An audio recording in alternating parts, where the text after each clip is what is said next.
Starts on page 16, evening chanting. We'll do it just in Pali.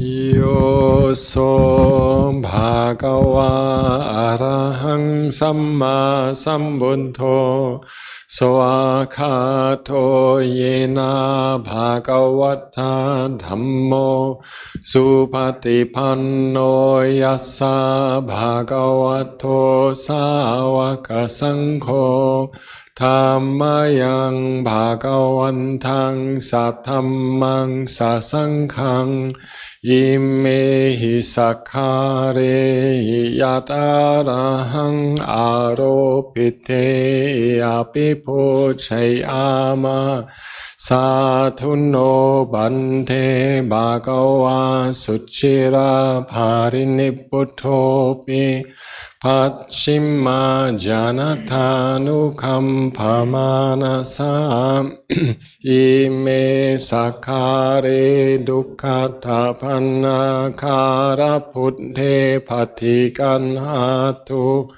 amha kandi karatang hitaya sukhaya arahang samma sambuddho bhagava Buddhaṃ bhagavaṃ apivādemi Swakhato bhagavata dhammo Dhammaṃ namasami Supatipanno bhagavato sāvaka saṅkho Saṅkhaṃ namami Handamayaṃ buddhassa bhagavato pupaphākanamakaраṃ karomase Namo tassa bhagavato arahato samma sambuddhassa Namo tassa bhagavato arahato samma sambuddhassa Namo tassa bhagavato arahato samma sambuddhassa Handamayaṃ buddhanusatthinayaṃ karomase Thaṅko panna bhagavaṃ evaṃ kalyāno kittisattho apukhatho Itipiso bhagava arahaṃ samma sambuddho Vichacharana sampanno sugato lokavidu anuttaro purisa dhamma sarati sattha deva manussanang buddho bhagavati Handamayaṃ buddha pikitiṃ karomase Buddhavarahaṃ varatati gunati yuddho Suttha piññāna karuna hi sammagathatho โปเทสิโยสุจนะทังขมลังวัสสุโรวันธรรมหังธรรมหารังวาระธรรมเมตังบุญโทโยสัพพพานินังสารนังเขมามุตตมังพัตตมานุสติทานังวันดามิทังสิเรนะหังบุญทาสาสมิทาโสวัมบุญโทเมสามิคิสโรบุญโทดุขัสสะกาธาจาวิทาธาจาหิตัสสเมบุญทาสาหังนิอาเดมิสาริรันชีวิตันจิตทังวันดันโทหังจาริสามิบุญทาเสวสุโพธิทังนัตถิเมสารนังอัญญังบุญโทเมสารนังวารังเอเทนะสัจจวาเจนะวัฏเทยังสัทธุสัสเนบุญทังเมวันธมาเนนะยังปุญญังภสุทธังอิทธาสัพเบภิอันธารายาเมมาเฮสุงทัสสะเทจะสา กายเยนะวาจายาวเจทัสสวาปุณเหกุกมังภกทังไมยายังปุณโหปฏิกันหาตัวจยันทังกาลันทะเรสังบริทงวาบุตเทหันนมยังธรรมานุสัตถินยังกโรมาเสสวากขาโทภะคะวัตถะธัมโมสันดิทธิโกอาคาลิโกเอหิปัสสิโกโอปานัยโกปัจจทังเวริตาโปวิญโยหิติหันธมยังธรรมาภิกิติงกโรมาเสสวากขาทัทธาติคุณายโยขาวเสนะเสยโยโยมัคคะภะคะภาริยัตถิวิโมกขเพโทธัมโมกุโลกภัตนาทัตถาริธาริวันธรรมหังธรรมหารังบารธรรมเมตังธัมโมโยสัพพพานินังสารนังเขมามุตตมังทุติยานุสติทานังวันดามิทังสิเรนะหังธัมมาสาหัสมิทาโสวะธัมโมเมสามิคิสโรธัมโมดุขัสสะคาธาจาวิทาธาจาหิตัสสเมธัมมาสาหังนิอาเดมิสาริรันชีวิตันจิตทังวันดันโทหังจาริสามิธัมมาเสวสุธรรมทังนัตถิเมสารนังอัญญังธัมโมเมสารนังวารังเอเทนะสัจจวาเจนะวัฏเทยังสัทธุสัสเนธัมมังเมวันธมาเนนะยังปุญญังภสุทธังอิทธาสัพเบภิอันธารายาเมมาเฮสุงทัสสะเทจะสากายเยนะวาจายอนุจิตัสสวาธัมเมกุกมังภกทังมายายังธัมโมปฏิคันหาตัวอจยันทังกาลันทะเรสังบริทุงวะธัมเม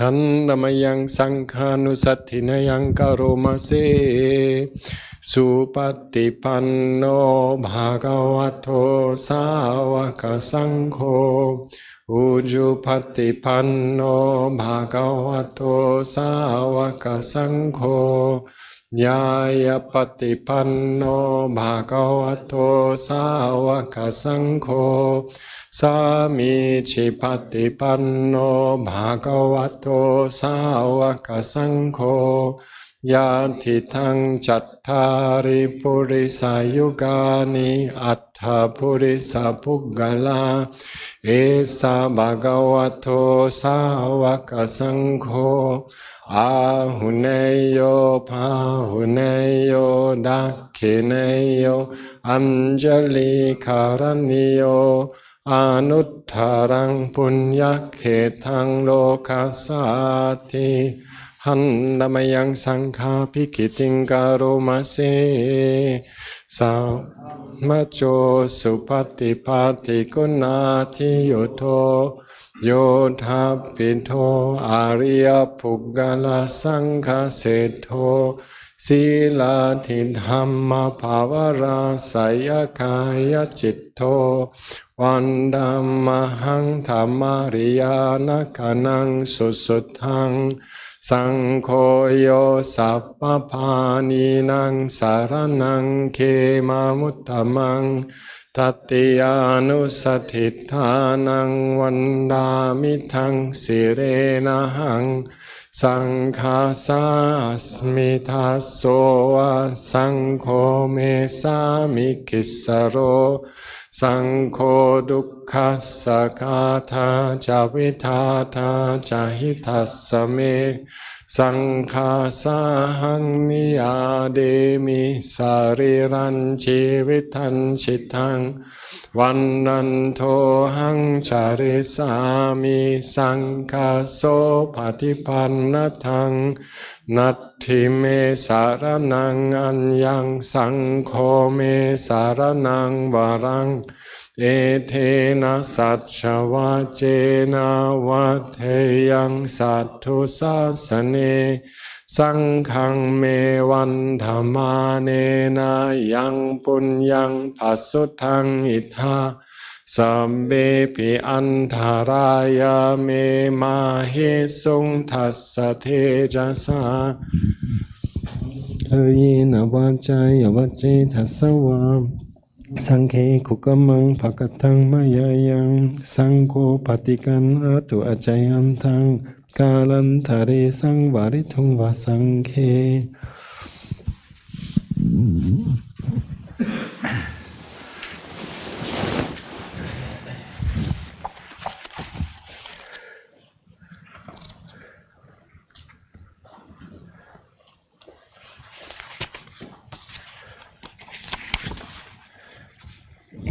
Go to page 56.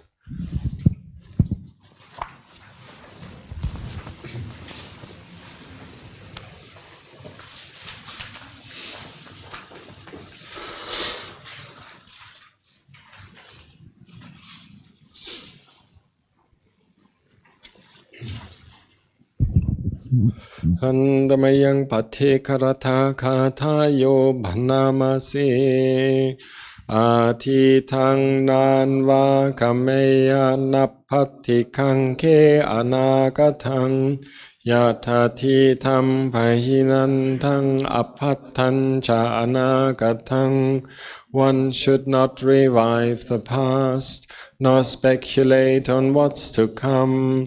The past is left behind, the future is unrealized. Pachupanan chayo dhammang tattha tattha vipassati asanghirang asankupang tang vidhammanubruhaye.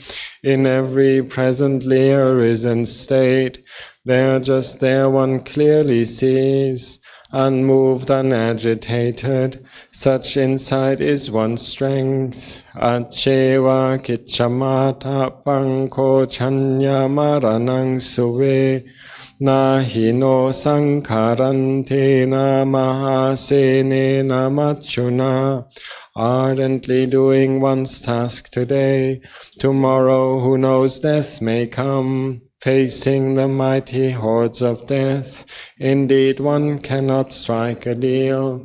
Evang viharimatapping ahoratam attanditang tang ve pate karato tisanto achikate muni, to dwell with energy aroused, thus for a night of non-decline, that is a night of shining prosperity. So it was taught by the peaceful sage. Next page. Handamayang Dhamma Karavatika Tayo Panamase Ye Cha Atitha Sambuddha Ye Cha Buddha Anagata Yo Chetara Hi Sambuddho Pahunang Sokana Sano. All the Buddhas of the past, all the Buddhas yet to come, the Buddha of this current age, dispellers of much sorrow, sabbe satamma karuno viharingsu viharanti cha, atopi viharisanti esa buddhana dhammata.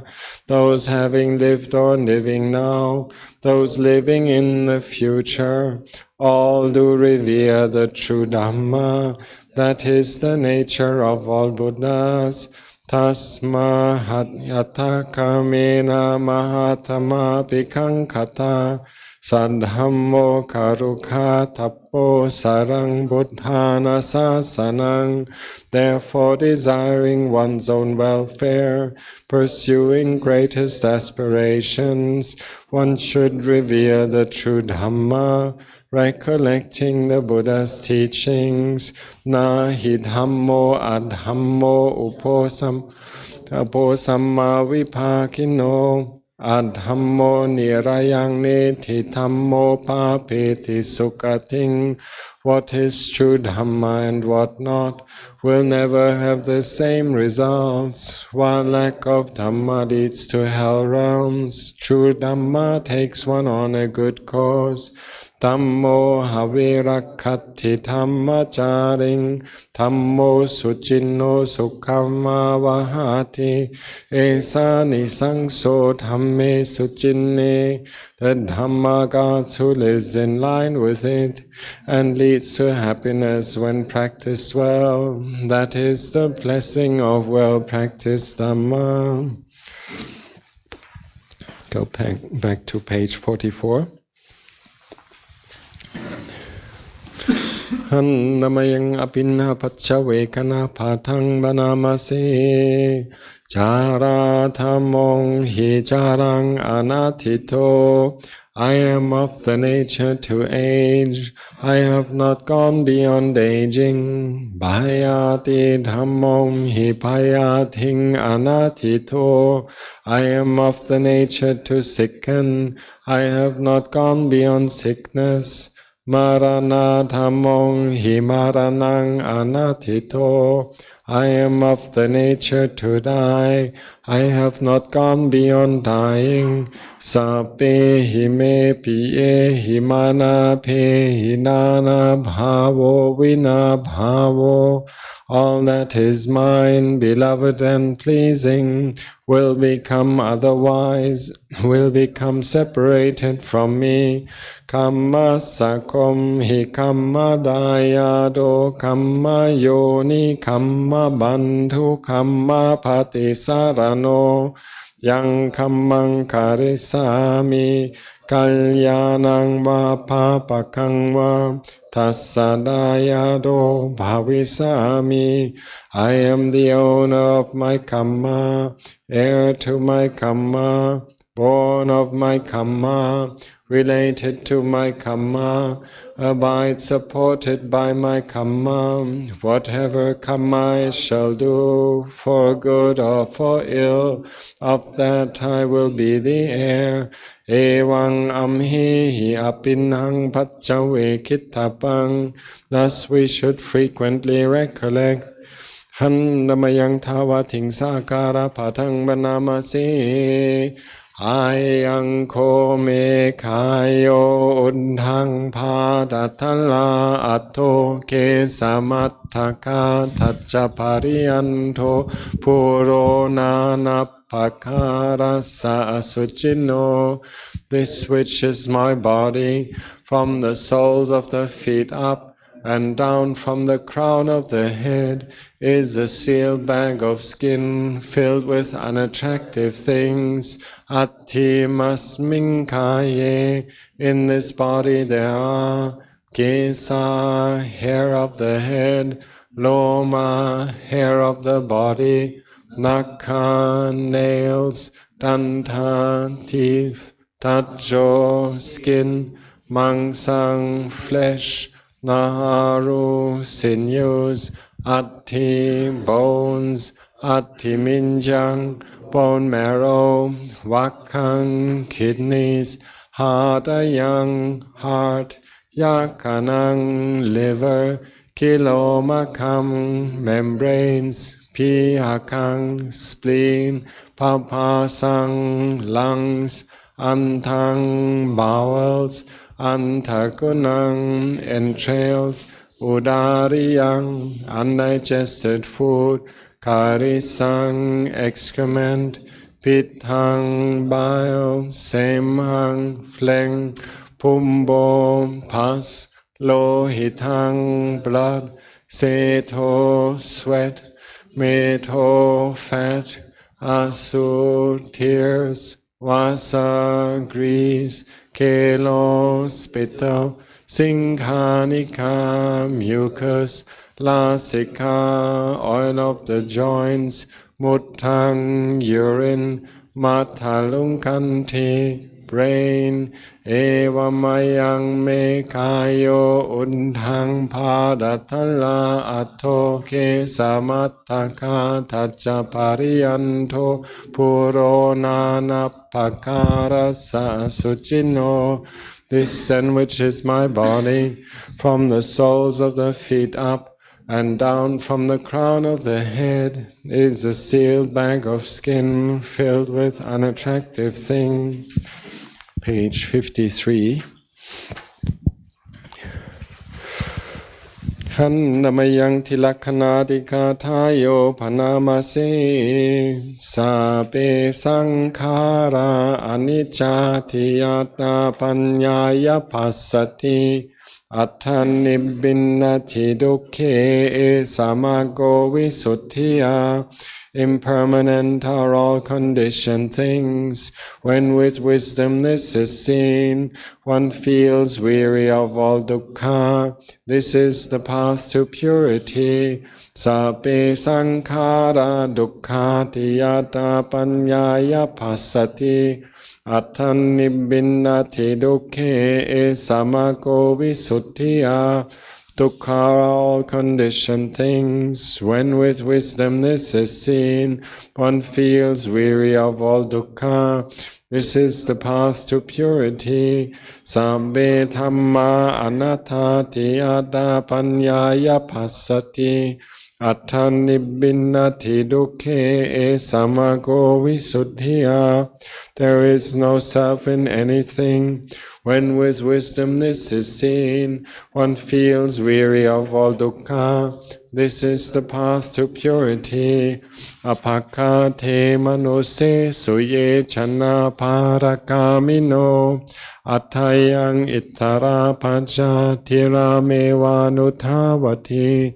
Few amongst humankind are those who go beyond, yet there are the many folks ever wandering on this shore. Ye chako sammadakate dhamme dhammanuvatino te chana parame santi machutteyang sututtarang. Wherever Dhamma is well taught, those who train in line with it are the ones who will cross over the realm of death so hard to flee. Kannang dhammang vipahaya sukhang bhaveta pandito oka anokama kamma viveke yatha dhuramang Tatra pirati micheya hitva kame akinchano. Abandoning the darker states, the wise pursue the bright. From the flood's dry land they reach, living withdrawn, so hard to do. Such rare delight one should desire, since pleasures cast away, not having anything. Handamayang para sutakata yopanamase. Para have panchakantha para haro chapuggalo. Paradanang dukhang loke paranike panang sukhang. The five aggregates indeed are burdens. The beast of burden though is man. In this world to take up burdens is dukkha. Putting them down brings happiness. Nikkipitava karong barang anyang parang anatiya. Samulang tanhang apuiha nichato parinibbuto. A heavy burden cast away, not taking on another load. With craving pulled out from the root, desire stilled, one is released. Page 36.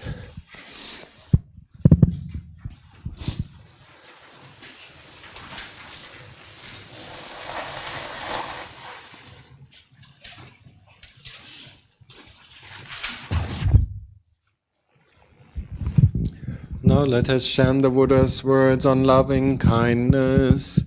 This is what should be done by one who is skilled in goodness and who knows the path of peace. Let them be able and upright, straightforward and gentle in speech, humble and not conceited, contented and easily satisfied, unburdened with duties and frugal in their ways, peaceful and calm and wise and skillful, not proud and demanding in nature.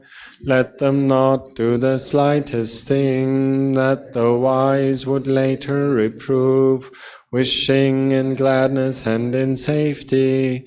May all beings be at ease, whatever living beings there may be, whether they are weak or strong, omitting none, the great or the mighty, medium, short or small, the seen and the unseen, those living near and far away, those born and to be born. May all beings be at ease.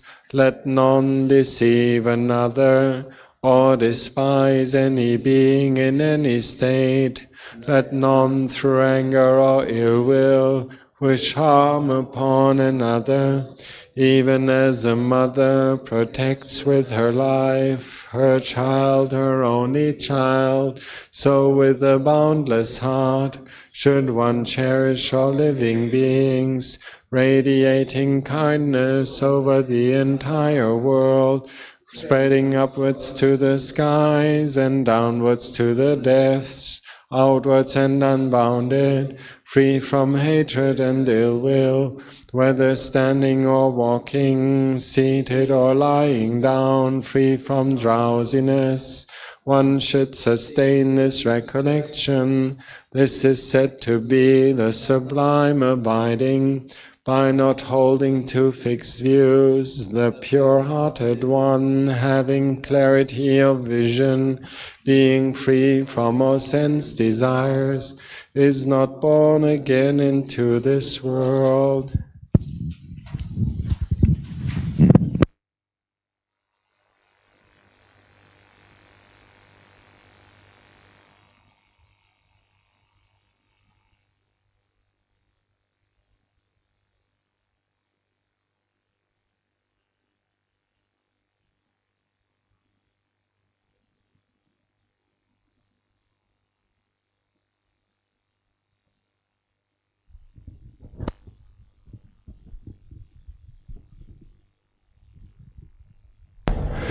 So we sit meditation for a short period of time, and I can just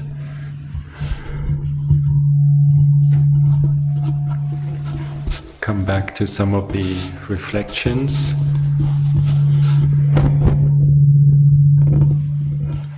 Some of the reflections that we have been chanting just now.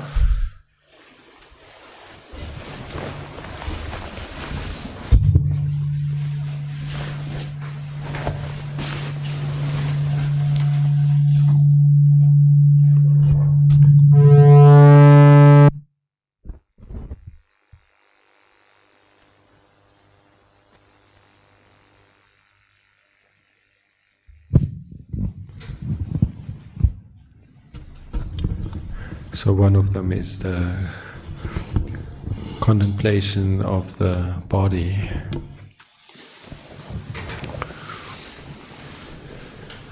So we sit up straight and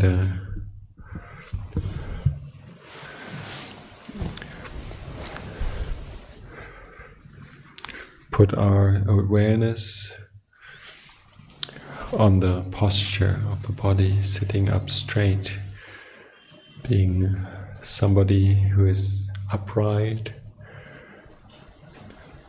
with his body erect, the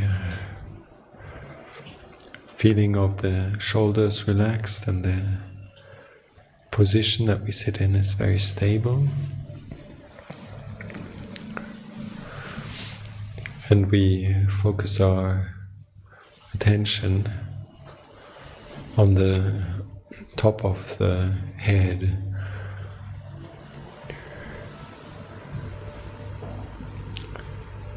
Imagining that we are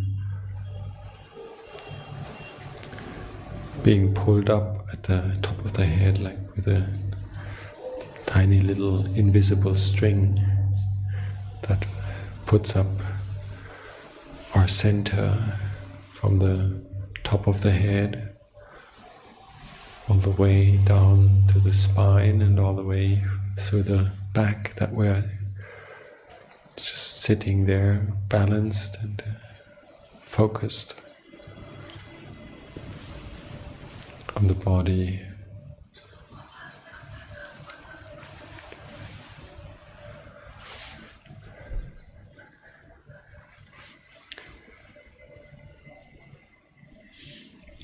From the top of the head down to the soles of the feet.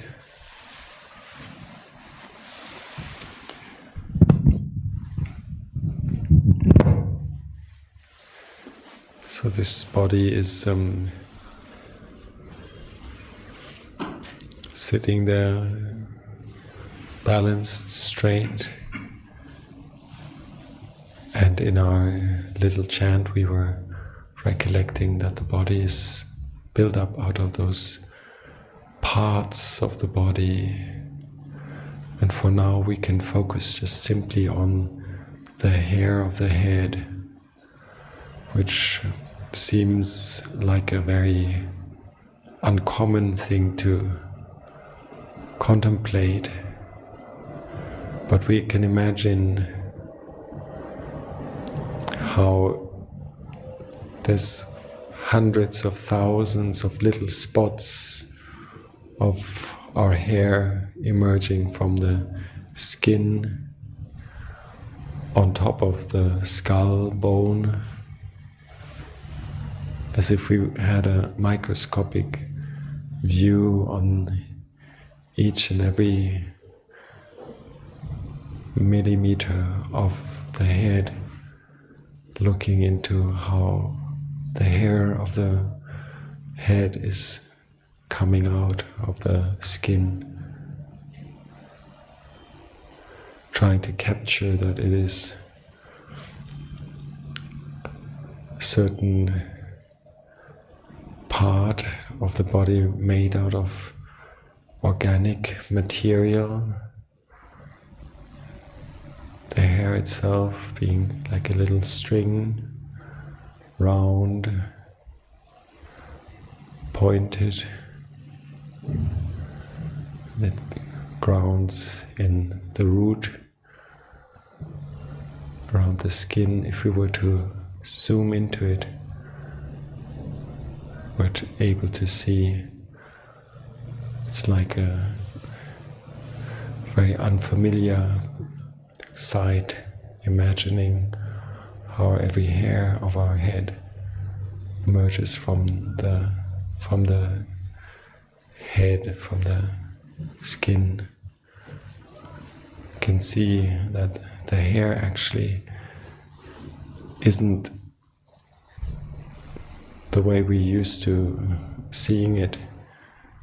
The hair isn't just this attractive, beautifully formed shape that we used to embellish our head with, but actually, if you look at it, it's a form of biological substance, element of nature, something that comes out of the pores of the skin, grows. It looks like a stem of a tree, something round and organic structure.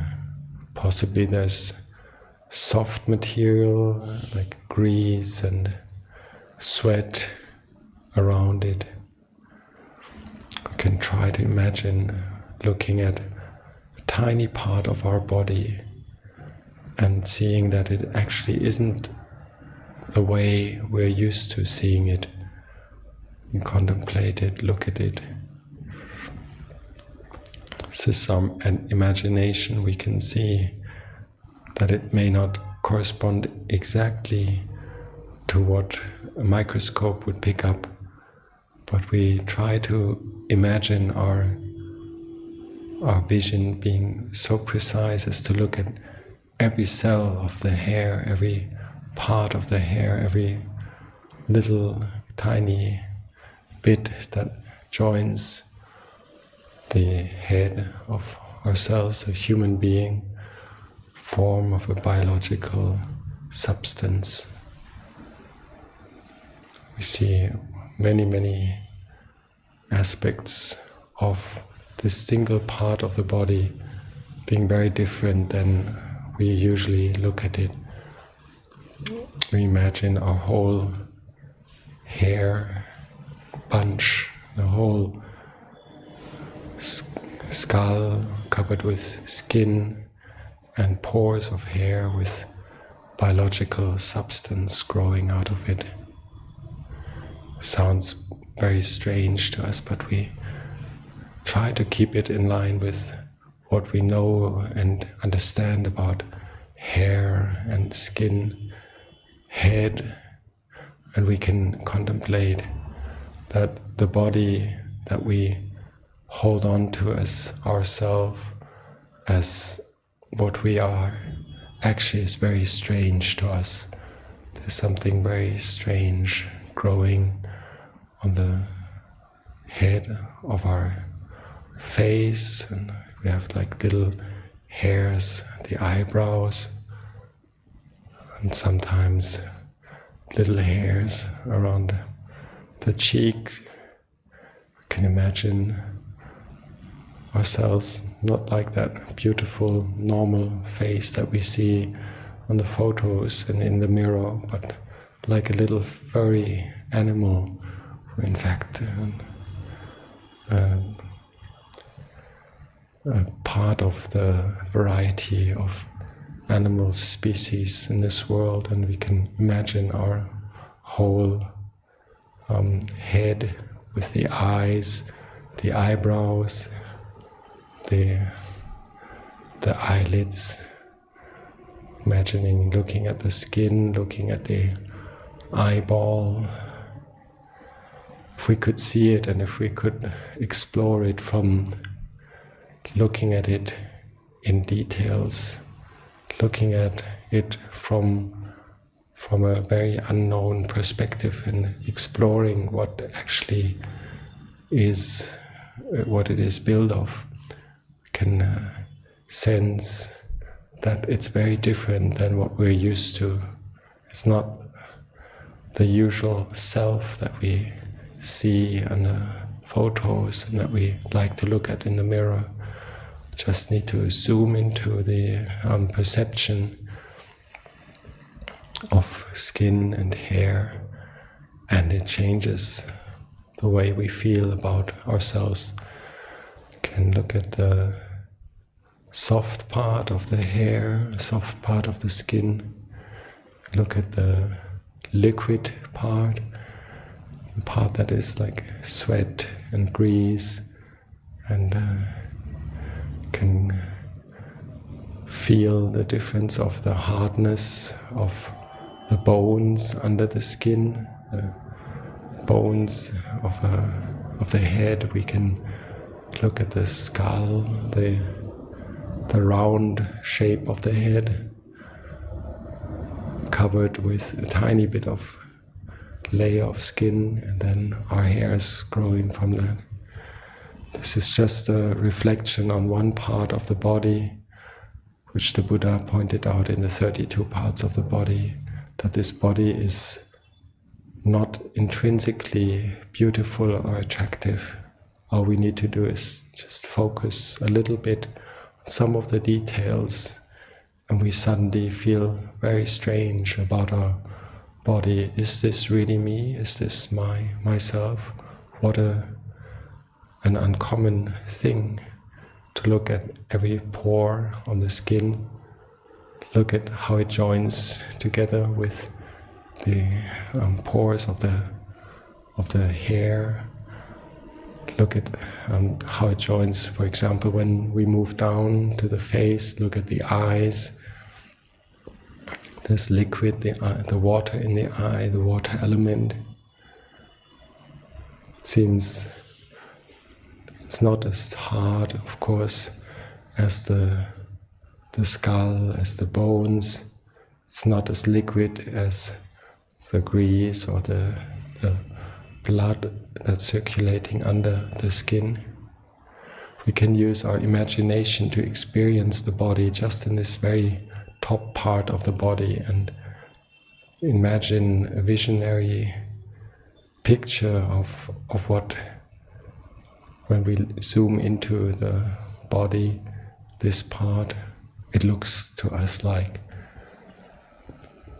The Buddha taught that this is not what we are used to, what we are taking for granted, that we embellish and look up to as something beautiful, attractive, but it is part of biology, part of how the body is built up, out of various elements of various parts. You can look at the skin, how it closes around the head, how the skin closes around the shoulders, and then we can move around all the shape of the body and see the body as if it was wrapped in an adhesive cellophane kind of cover, as if we were to wrap a body of liquids and glibbery and soft things into a shape. You can look at the shape of the whole body, look at the shape of the arms and legs, feel that the skin is wrapping itself around every part of the body. Can go back to the head and look at the head, look at the way the head is covered with skin, thinking about the bald head, for example, of some of the monks of the Ajahns. And we can think of the pores in their little holes where all the liquids and fluids are emerging from. Think about all the dead parts of the skin that sometimes fall off. If we have had a sunburn, how the skin peels, how some of the parts of the skin are attached to the hair. We can let our imagination circle around those very basic outer parts of the body. The Buddha singled out particularly hair of the head, hair of the body, skin, nails, and teeth as the basic meditation objects that any newly ordained monk or novice should contemplate, as this is not something to be proud of, not something to attach a sense of superiority, self, ego around, but it is part of nature, part of an organic system which is made out of various parts. So the chant that we just did, the 32 parts of the body, starts with hair of the head, kesa.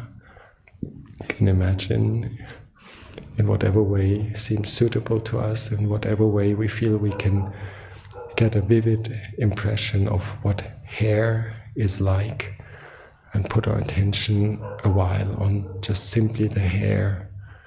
Then we look at the hair of the body. For example, on our arms there's little hairs, on our legs, on our feet. We can think about beard and hair even growing out of the ears if one gets older. And we can imagine all kinds of parts of the body where the hair is part of the outer appearance. We comb it, we cut it, we try to remove it, we even color it.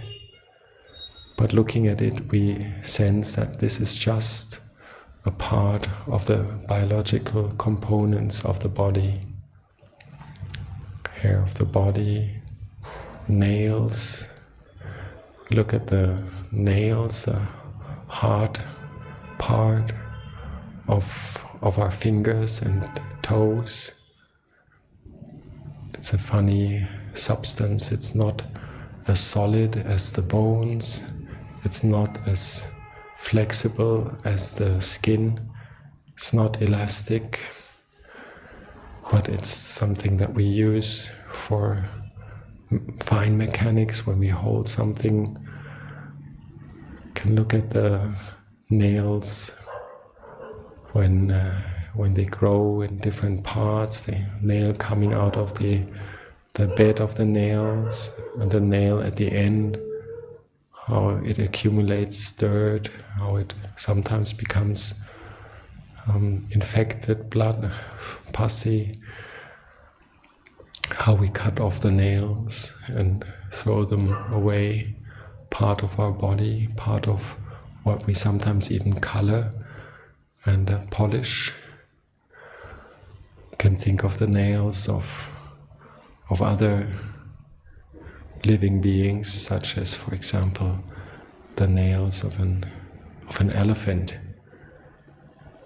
Intrinsically not much different than the nails of a human being. Can use contemplation to reduce our sense of pride and explore just the position and the matter, the substance of the nails as part of the elements which our body is built of. We have hair, nails, teeth. The Buddha singled out as the outer meditation objects on the body, the teeth, the hard, white, ceramic type of material that we're so proud of, and that is so shiny and so enticing when somebody smiles and laughs. We can look at the teeth. In many ways we can see them, how they're rooted in the jaw, how they're covered with the gums. Contemplate and look at it as if we are a physician trying to explore, what is this? How does it work? How does it fit together? Imagining it in relation, say, the hardness of the teeth, the white pearly color, and we can compare it to the brownish color of our skin, and the difference in substance. The teeth being part of the skeleton, part of the bones, hard part, the earth element.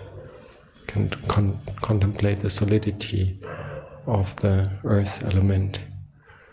We can see parts of the earth element also in the nails and the hair, But the most solid part, the most strong part, where the earth element is as hard as it can get in our body, is the teeth. We can think about the material, the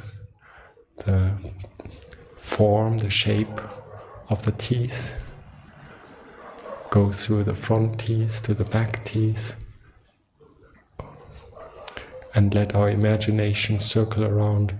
This is part of my body. This is just a part of nature.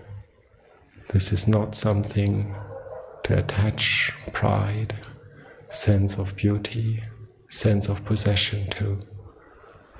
Can think of teeth that are having cavities and that are not healthy, teeth that have got pieces of our food stuck in them, just to convince ourselves that actually there's nothing to be proud of, there's nothing to be conceited about. It's just parts of the body, just parts of the 32 parts of the components of the body that the Buddha pointed out as something that we have to let go of, not attach any sense of possession or pride to. So we have hair of the head, hair of the body, nails, teeth, and skin. The skin, the outer appearance that so many of us are proud of, the way it's shaped, the way it looks. Sometimes it's colored, sometimes it's pale, sometimes it looks red, sometimes it looks lifeless. If somebody is sick, the color of the skin changes. Look at the solidity of the skin, it's flexible, it's elastic, it's like a big rubber ball holding all the other interior parts. It's the boundary of the body, the inside to the outside. We can explore the skin in various parts of the body.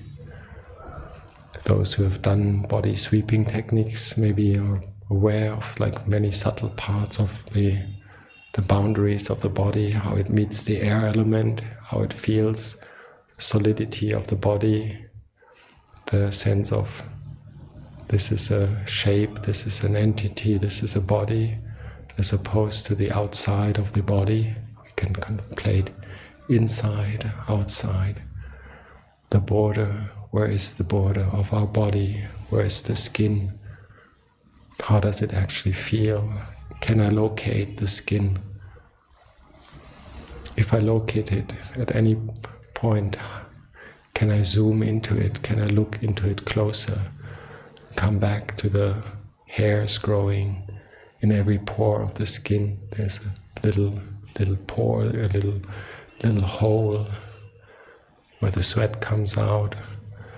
If we hurt the skin, then there's blood emerging from it. We know that the skin is not always clean, it's sometimes greasy, it accumulates dust. We can think of dust being stuck to our skin. There's an infinite amount of contemplations that we can do just to look at our body in a different way than we usually do, in a very precise way, in order to convince ourselves that this body is not the single entity that we take for granted. It's got so many different aspects to it. It's not a solid, this is my body.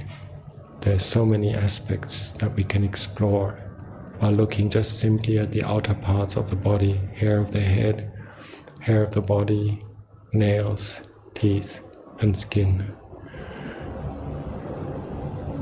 So we take another 15 minutes just to sit upright with our body erect and the breathing flowing peacefully, and our mind exploring the body. And I suggest we use those 5 external parts of the body and fill the contemplation of these body parts with our own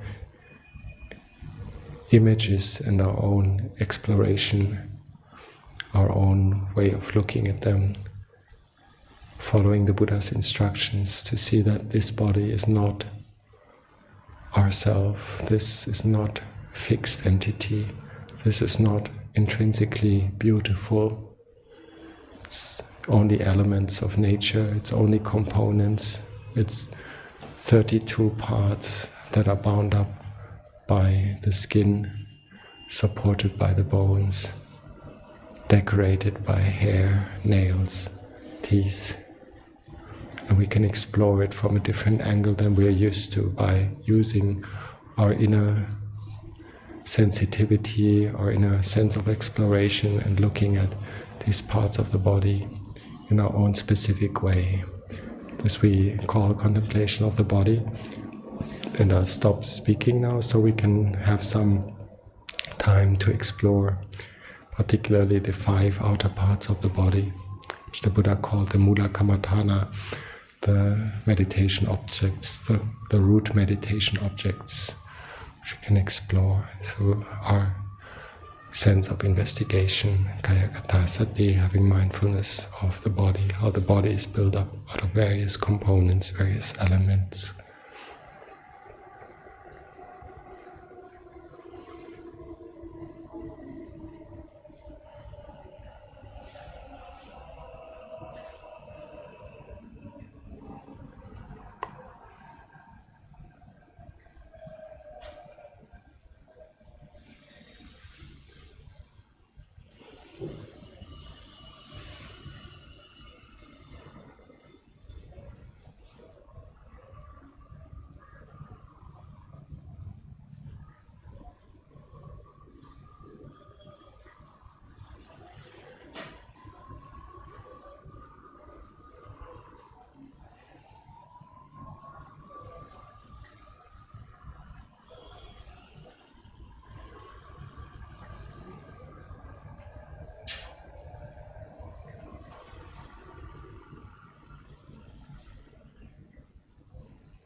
abbreviated the meditation a little bit. I think I'd like to explain a little bit more before we go into this, because it is a very, very uncommon thing to do, to look at the body in the way I was starting to guide you through this beginning of body contemplation. It may sound very strange, but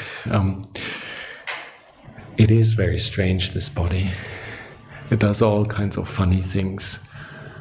It aches, it sweats, it gets red, it gets pale. It rips apart even, like if we have a scratch, it bleeds.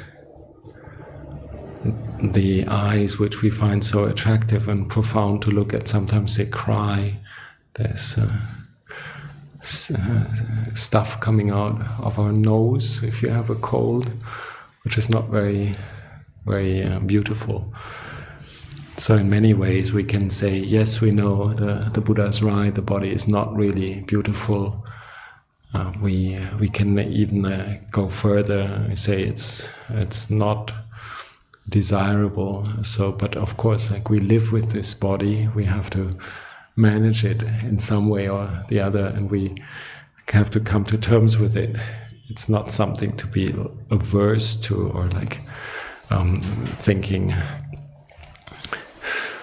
negatively in that sense about it, but it's more seeing realistically and not getting infatuated and carried away with it. This is like a meditation that the Buddha recommends to practice in order to get a feeling of independence from the attractiveness of the body and just seeing it as part of nature.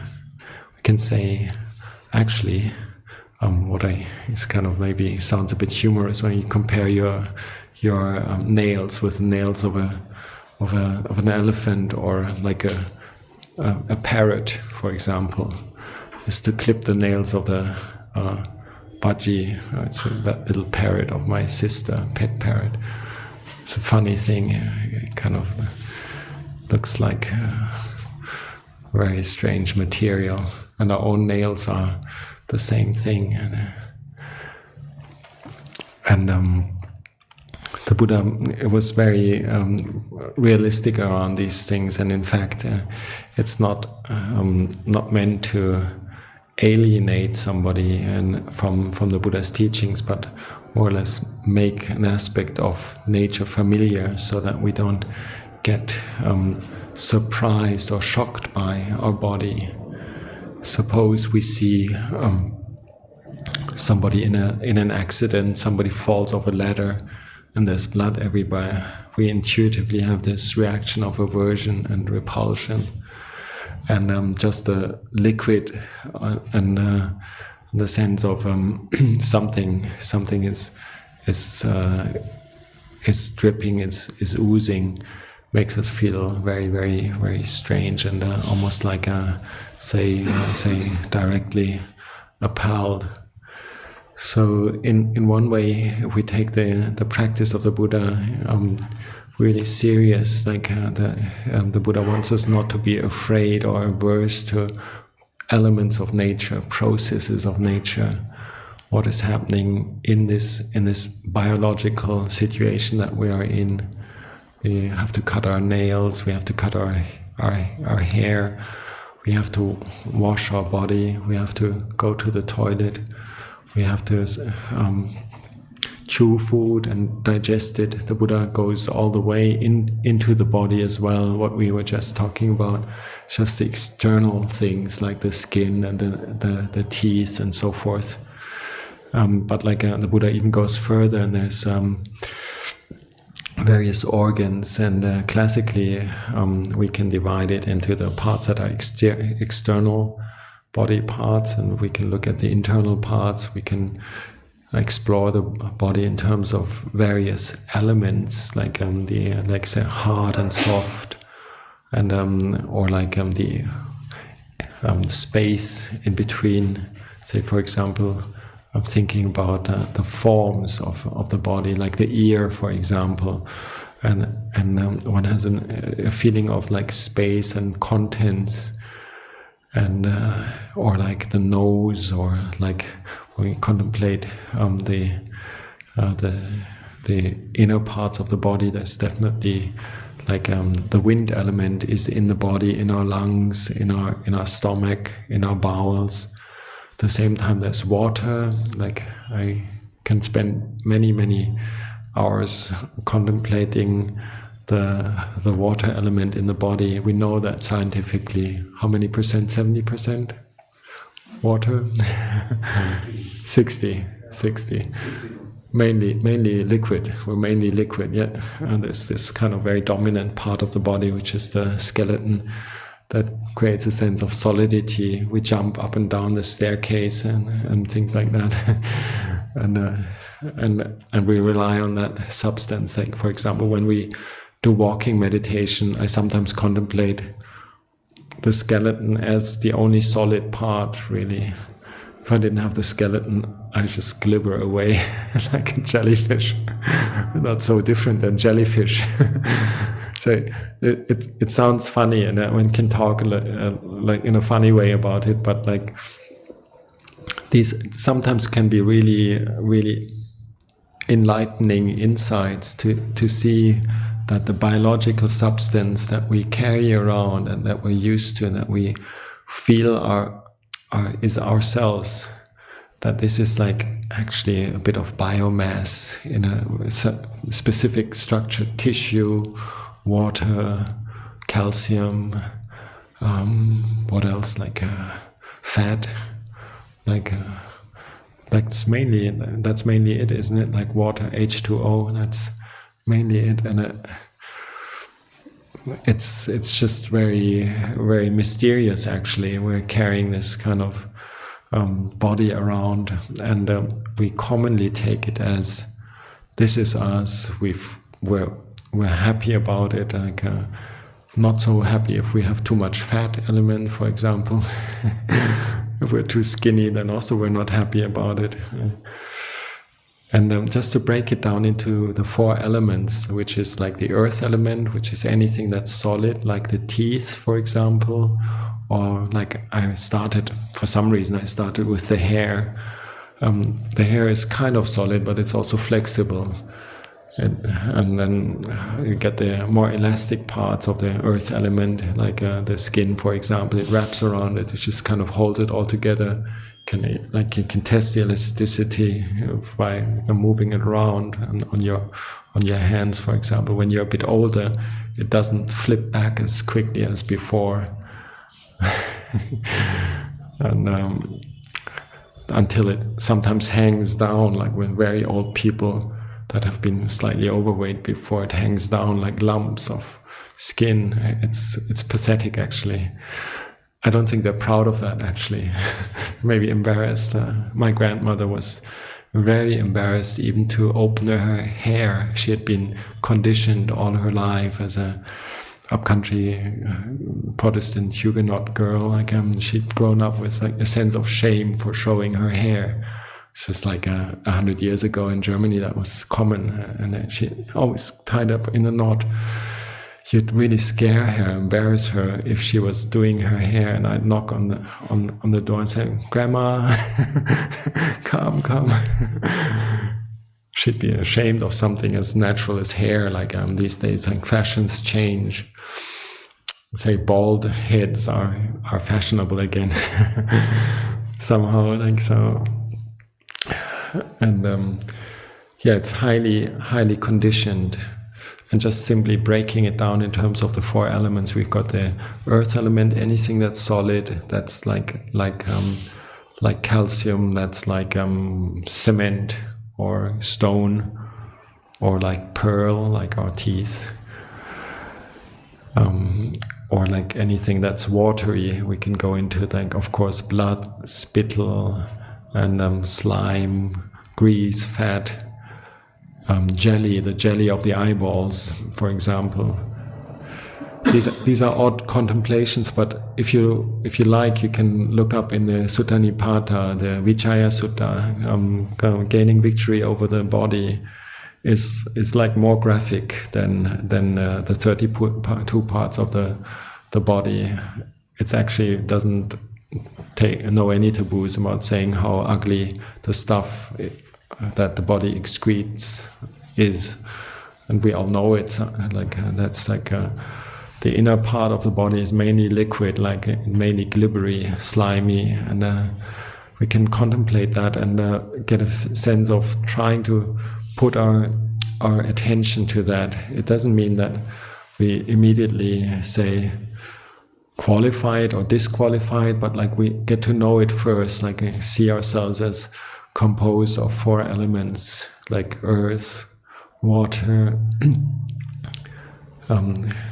air, all the space, or the breathing is the classical interpretation of the air element. We pump our lungs full of air and then we deflate it again.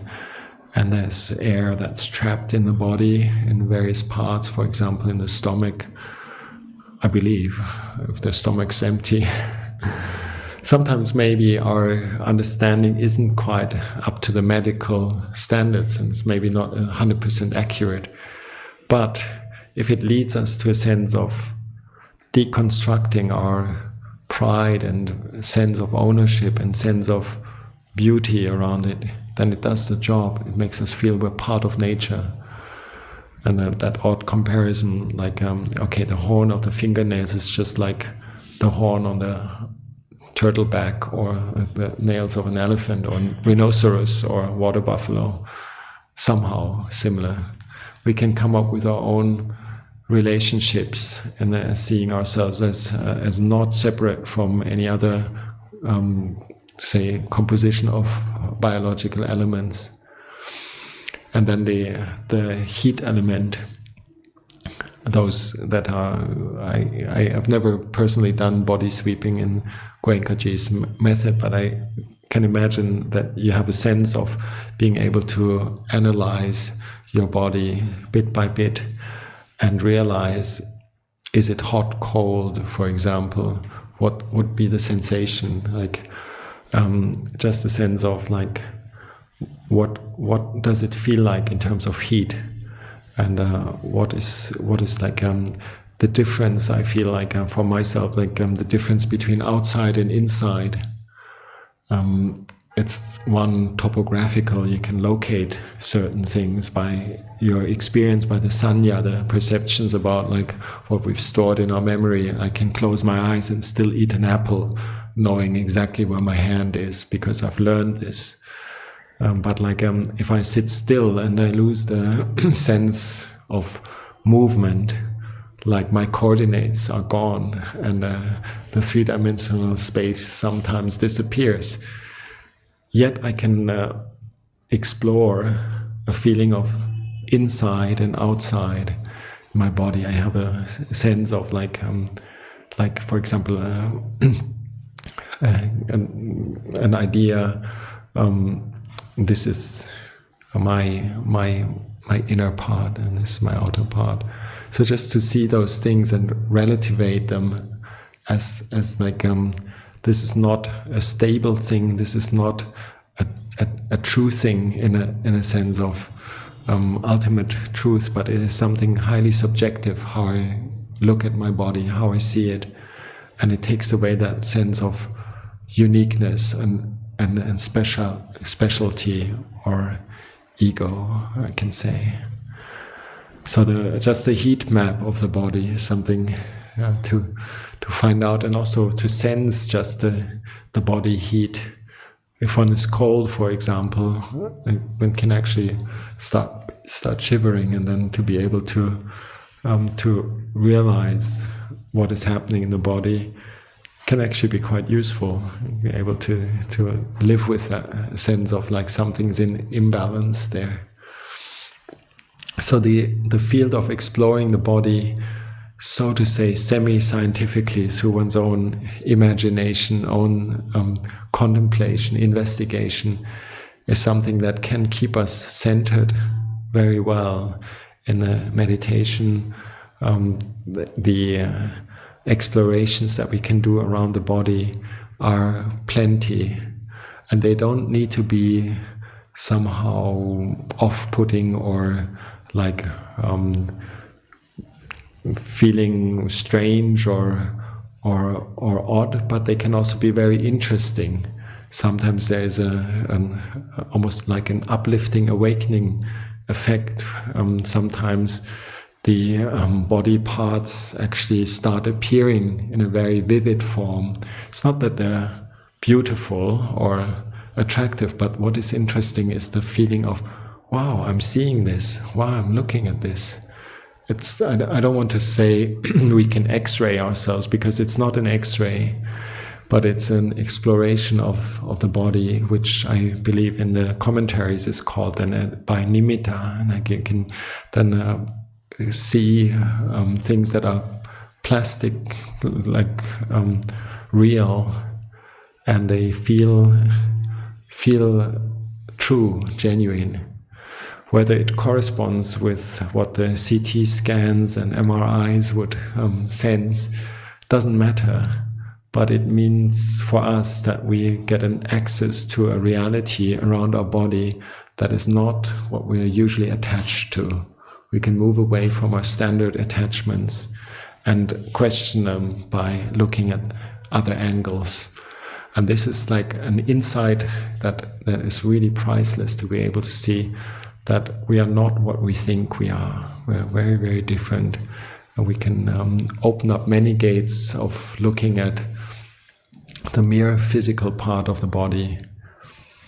And so this is something that many of the Krubajans talk about in Thailand, to investigate the body and break down the sense of pride and uniqueness and the atta that we attach to this body, and understand that we are elements of nature, and then the body is a composite thing. It's not a solid entity, and our, say, sense of understanding and knowledge and exploring it in itself is an uplifting experience when we have the mindfulness and the faculty of analyzing and investigating develop to a level that we can actually really stay with an object like this, like our own body, for an experience, for a longer period of time. Many say powers and uplifting feelings arise from that. It's part of the working of mindfulness, the working of awareness, that we can swap from the average way of perceptions around things. Like, say, for example, seeing a door, I think I need to get up soon and go to the toilet. And now, how do I close the door without making a noise or whatever? I look at the color of the carpet and say, beautiful, well chosen. Or I look at the clock and I think maybe it's 5 minutes late.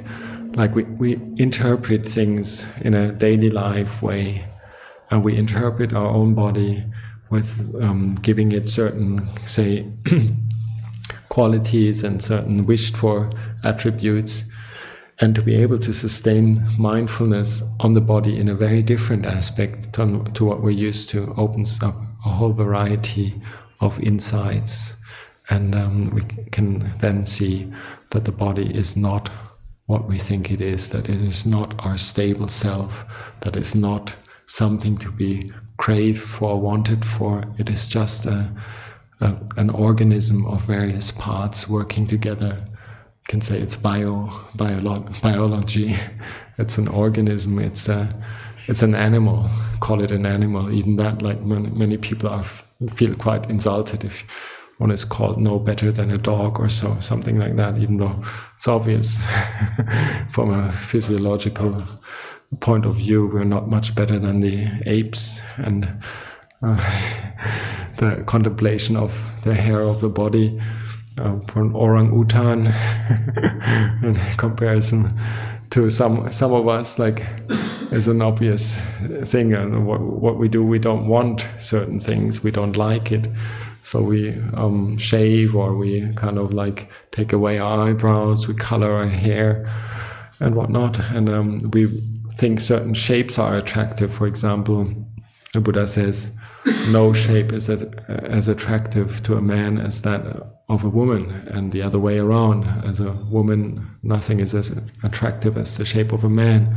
But if we have looked at the shape, for example, through contemplating how the skin wraps it all up, and we see like underneath flesh, skeleton, we can just kind of play around with that. We don't have to buy into attractive, not attractive, wanted for forms, physical forms. We can see, get a different angle on it. So when we talk about body contemplation, there's, I would say, 3 or 4 main aspects and benefits from it. One, it is classically a way to keep the mind focused on an object of meditation for a long time, which is not boring, where one doesn't fall asleep, because one is more or less exploring all kinds of aspects in a very creative and interesting way. And sometimes they develop their own dynamics. They literally appear in a way never seen before, and this makes us think, wow, interesting, something happening here. Sometimes, like as nimittas, they kind of stay. Sometimes they may be vanishing, or associations come up, and we can play around with it. So we're able to stay within a certain parameter of experience for a long time through having like a very, very precise object of meditation, which still is like, it's like fractal geometry. You can zoom into it more and more and more and explore even more little pathways. Like, I apologize, like my starting off with the hair was a bit odd, and maybe, but it is what we sometimes do. You look at the hair and you look at these little tunnels that it grows into, and look at the greasy stuff that is around it. And for somebody who has never looked at it that way, it sounds odd sometimes, like we maybe even say crazy or so. But it is not crazy. It is like we're looking at it in a way that makes sense for us, and we're following the guidelines of the Buddha. We're not like making up horror stories around it. We're not creating monsters. We're more or less looking, this is a body of a biological being on this earth. It's made out of the same stuff that everybody else is. And why so special? Why so attracted? So the focus of attention and mindfulness, that we can engage ourselves for long times, is one of the benefits. The second part is that it brings up a feeling of not identifying with our common way of seeing the body. Like I said, like usually for a man, nothing is as enticing as the form of a woman. If we've contemplated the skeleton beneath the skin, we're able to revert to a different relationship than just simply seeing the forms, the attractive forms. Particularly as monks, this is important, but I think it's also important for everybody. For example, if you are in a car accident and you see something disgusting, to be able to step away from that and just work with the elements as needed in that moment.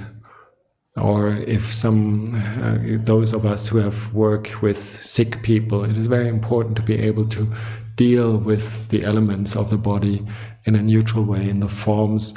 Say, for those of us who have lived with handicapped people where the body is deformed, after some time the deformation becomes the person's personal charm somehow. It's nothing intrinsically unbeautiful. If you've lived with somebody who is a Down syndrome case, like trisomy 21, what's it called? I think Down syndrome, where you get used to it, and it's all very relative. The form isn't intrinsically beautiful or unbeautiful. So we can play around with that, and it gives us a feeling of aloofness when we need it, a sense of non-identification. One can say we use the body for anatta, for not self. Okay.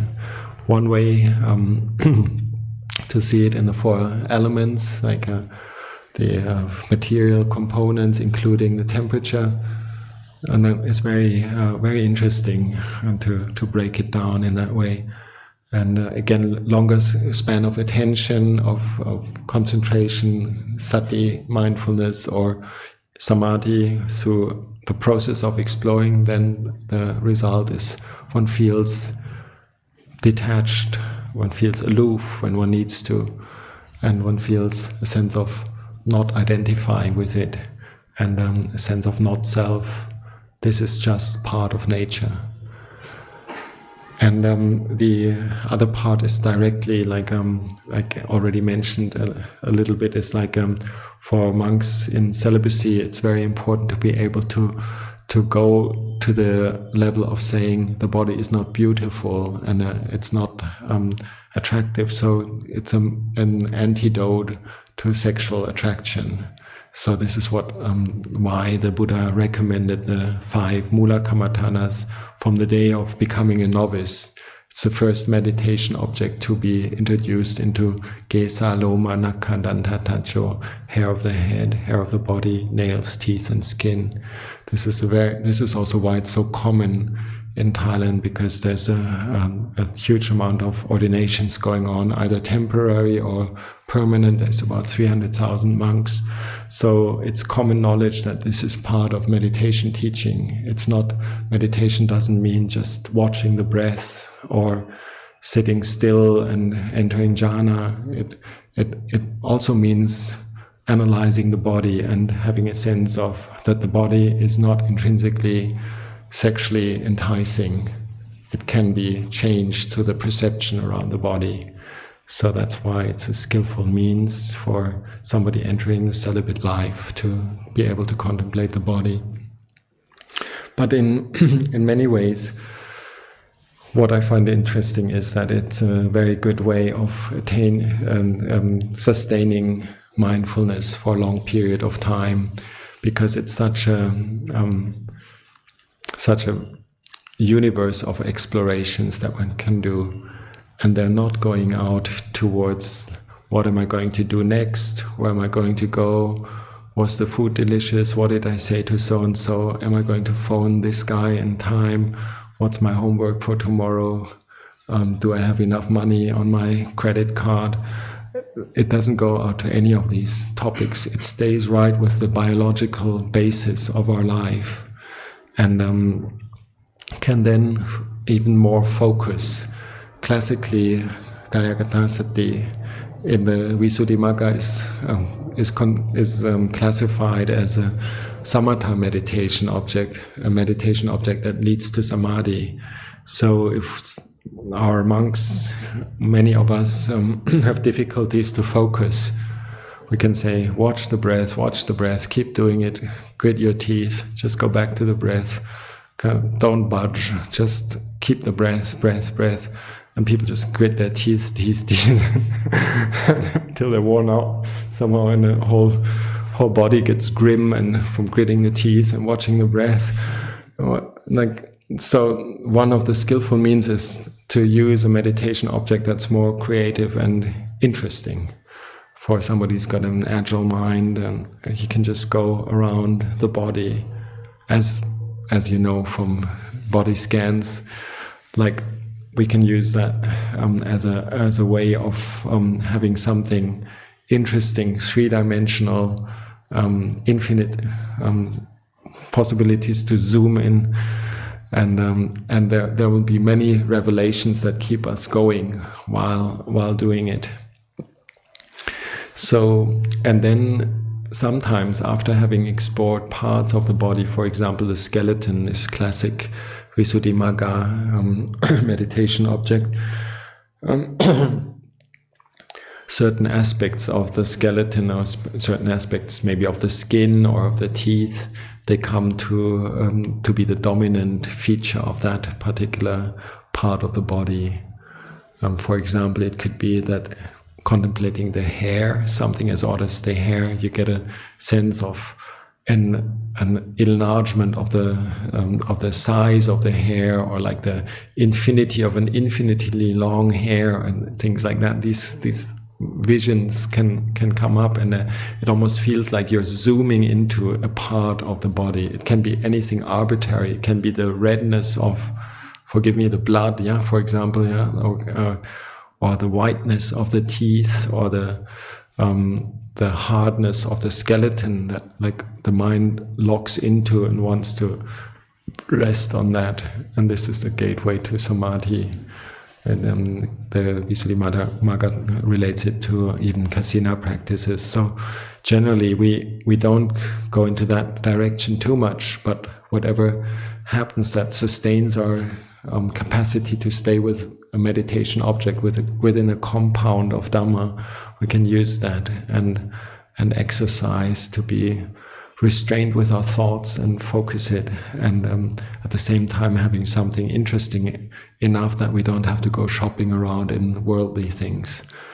So this is why also many times in Vatpanacha we use the body contemplation and see things with an attentive attention for sometimes a long period of time. It's also fun doing this when walking meditation.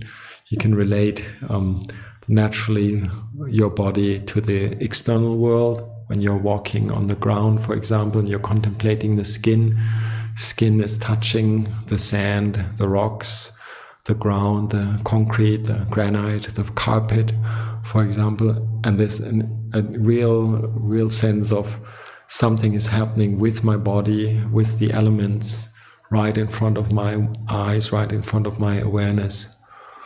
Another exploration is, I talked with one of the monks a while ago. He had like say kind of three-dimensional picture of where his 20 nails are, like 20 dots in the air. So it can be quite fun. The nimittas or like impressions that one gets from body contemplation, like can be actually really quite abstract as well. And but it serves the purpose to stay focused.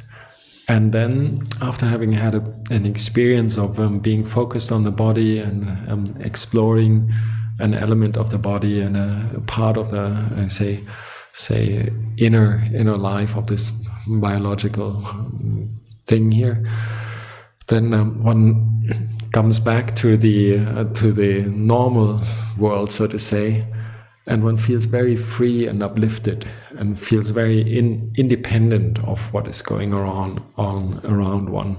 It feels like one has gained a perspective of a different awareness of things, and is not necessarily always slave of what one hears, sees, touches, and so forth, and feels like a sense of openness and spaciousness. So these are some offerings for like explaining why the Kaya Kata Sati in this form of Asubha Kammatthana, which means contemplation of the loathsomeness of the body, is so much practiced in the forest tradition. It's a very active meditation that can keep one focused for a long time and opens a lot of possibilities to not identify with the body as a self. So first offerings for reflection. Any questions? Any? Yeah.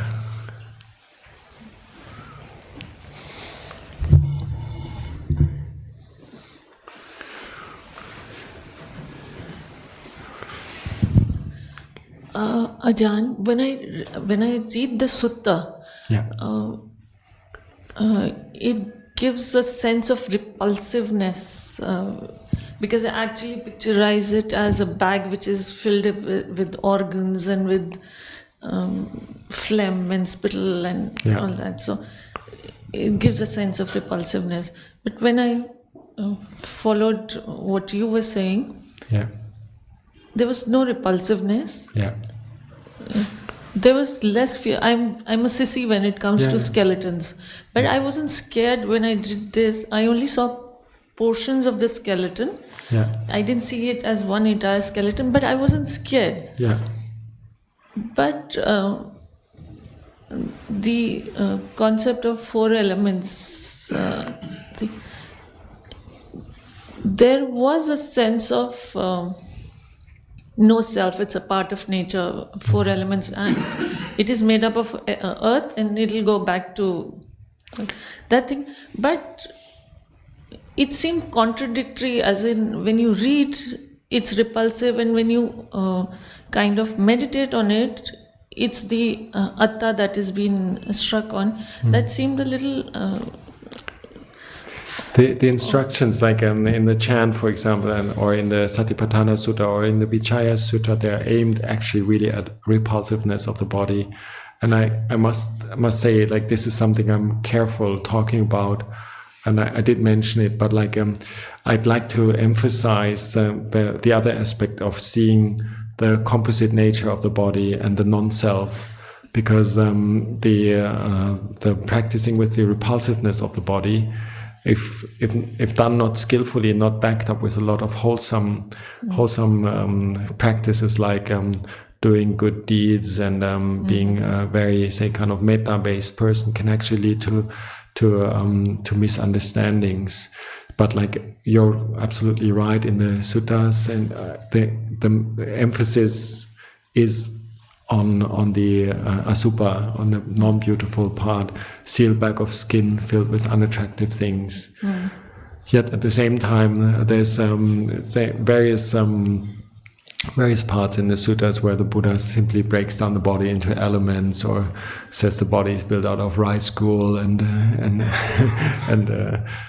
what is it, rice gruel and milk, so more or less like nourished by father and mother, and sense of elements working together, so that it is a legitimate way of seeing the body as anatta, and 4 elements, not me, not myself. And the other, but like in this particular passage that we chant, the emphasis is on asubha, and not beautiful, not attractive. And it can be very, very important, say, if we're easily infatuated with sensuality, then to be able to revert to a sense of, look, this body, if it is like opened up, for example, in a car accident or so, it is repulsive, it is disgusting. And the perceptions, for example, around other biological things, for example, for the monks who eat food in the alms bowl, many times we contemplate it as something that is already half digested and things like that. So I'm a bit careful in mentioning all these things, because they can easily be misunderstood. But as I said before, the idea is to have a sense of immunity towards both the sexually, sensually enticing aspects programmed into our perceptions by nature, by instincts, and also to be able to face old age, sickness, death. And in the Satipatthana Sutta, for example, contemplation of the skeletons, charnel ground contemplation immediately come after the 32 parts of the body.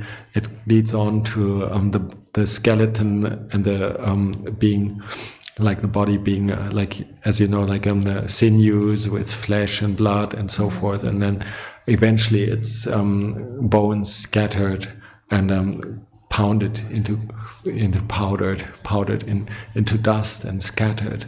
Then it's not unbeautiful anymore, but it's like element, earth goes to earth, water to water, dust to dust, and so forth.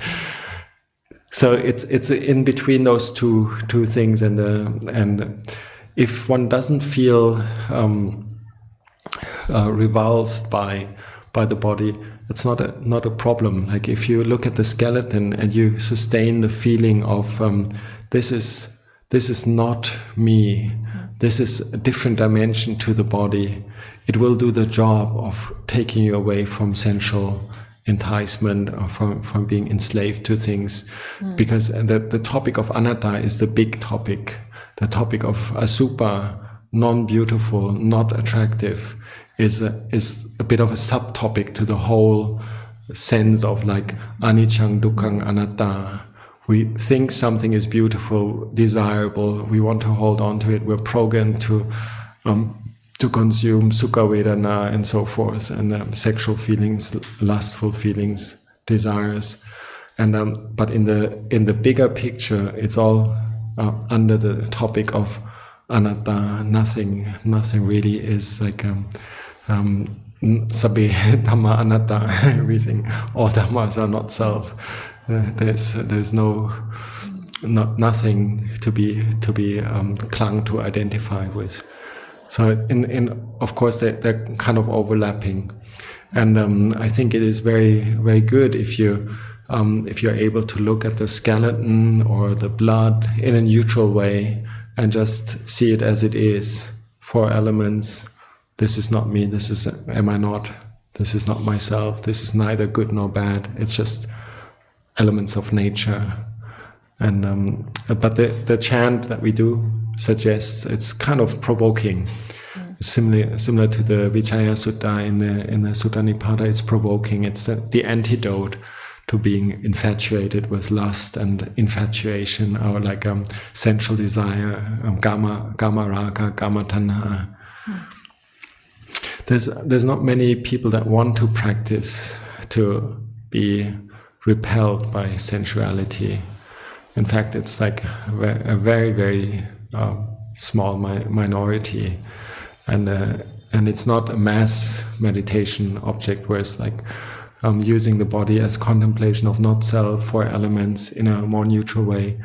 I can easily recommend it. It opens up new alleys of relating to the self, I would say.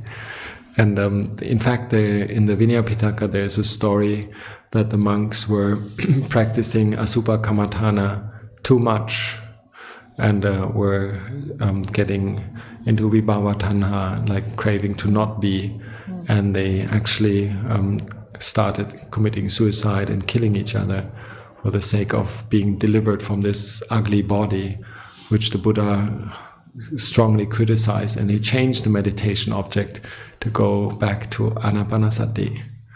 So in one way, it's a very specific meditation, but it is for many reasons beneficial if done in the right way. The bridge between, say, the skeleton not being scary and so forth, this is actually a real good thing if one is able to be not scared of things that are in perception of the average daily life. Sanya perceptions are ugly, scary. We can step away from it. It opens up a professional way of dealing with skeleton, and a good neutral sense of being dispatched from the gloomy, scary horror part of it.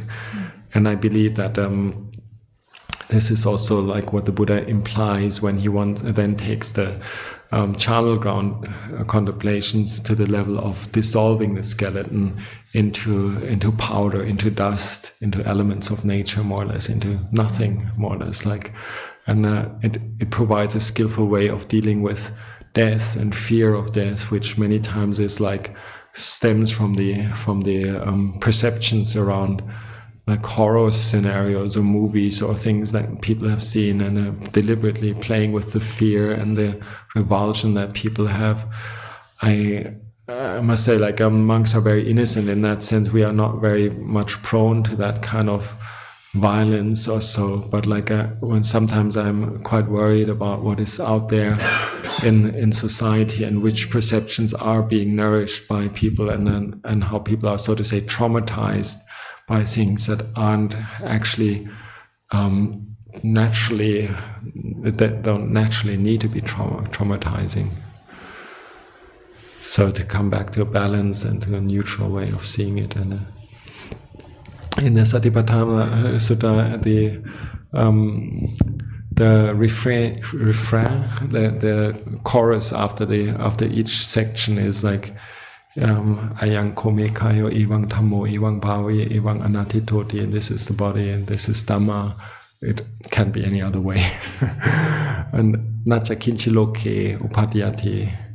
like without attaching to anything in the world, he or she contemplates the mindfulness of the body, the body in the body. So it's like it's telling what the intention of the practice is about. Is seeing a neutral way of not holding on to, not attaching to things, and not being compulsively developing cravings, desires, in that sense that we usually attach to things. Achatang vakaya kanupassiviharati paita vakaya kanupassiviharati samudaya dhamma anupassiva kayasmin viharati. And again, looking at like arising and ceasing, that it is very, very neutral satipatthana contemplations. It's after every part of the body contemplation, there is this like bringing it back to anicca, impermanence, change, and anatta. Like this is like shouldn't be held on to, shouldn't be identified with. It's just Dhamma, and so it's elements of nature.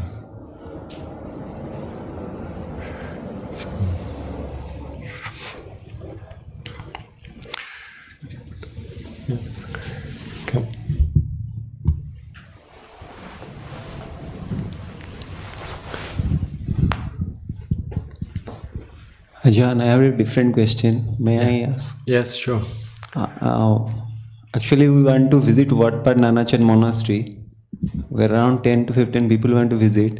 So what are the procedures or what we need to do to visit? Okay. Are we in for a change of topic already? And enough of the... Can I just quickly check on the body contemplation thing actually? Yeah. Just use a mic because they're recording it. Come back to it in a moment.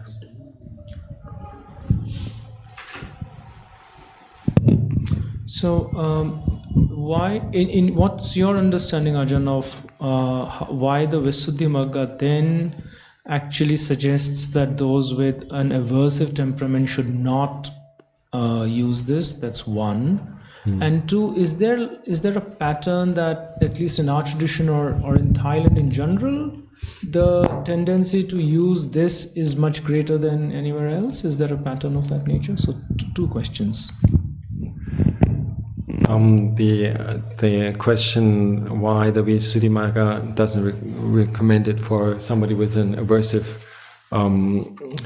tendency, dosa charita, for example, is like to me it's quite obvious. Like it's meant for somebody who's like easily infatuated with sexual desire, kama raga, and attraction. And if somebody is easily already repelled and negative about things, one, he or she wouldn't need it, and two, it may have an even aggravating effect on increasing negativity. So somebody who's got dosa charita classically needs to practice metta bhavana, or things like doing acts of merit and things like that are conducive to a sense of uplift in a positive direction. So it's like the imbalance has gone into a direction of being negative about the phenomena that one experiences already. And then one doesn't need to increase that. One needs to pull it back to the middle. But then how is it that many of our teachers, in a blanket sense, suggest this? So that's how I'm linking the two. Okay, so I think there's like one thing I already touched upon is like that in Thailand it is like Buddhism is a very monastic thing, and say there is like a huge amount of male people that have ordained already and have like done that step out of the sensual world, at least for a certain time. And so this is partly why it is very common in Thailand. But then within the monastic order, it is considered as a necessary, very, very necessary practice. One, because like sexual desires, sensual desires can come up at various stages of the practice. Like may well be that for a longer period of time one has been very, very neutral or uninterested in anything physical or sexually enticing, and it comes up in a certain period, which can be quite overwhelming. In order to have a sense of balancing this, one needs to have developed already some skills in changing one's perception around it. So it's a clearly monastic antidote against Kamaraga. And then the other part is that it is like, if one thinks about like the implications of sensuality, not only in the terms of coarse sexuality, like in whatever advertisements, magazines, and so forth, and in real life, promiscuity in society or so. Like it's interrelated to a lot of things. Sexual desire for bodies, physical attraction can take all kinds of forms, also very subtle, and transcending that hurdle of being attracted to sexual, sensual objects is one of the major breakthrough experiences that in the monastic tradition is emphasized in its many areas. Our teachers say, if you haven't cracked the body as being something attractive, you won't go anywhere in your practice. It is like it's almost like an initiation into further steps on the path to have overcome the physical attraction, which of course is mental. So it's like it's somebody hasn't done a preliminary, a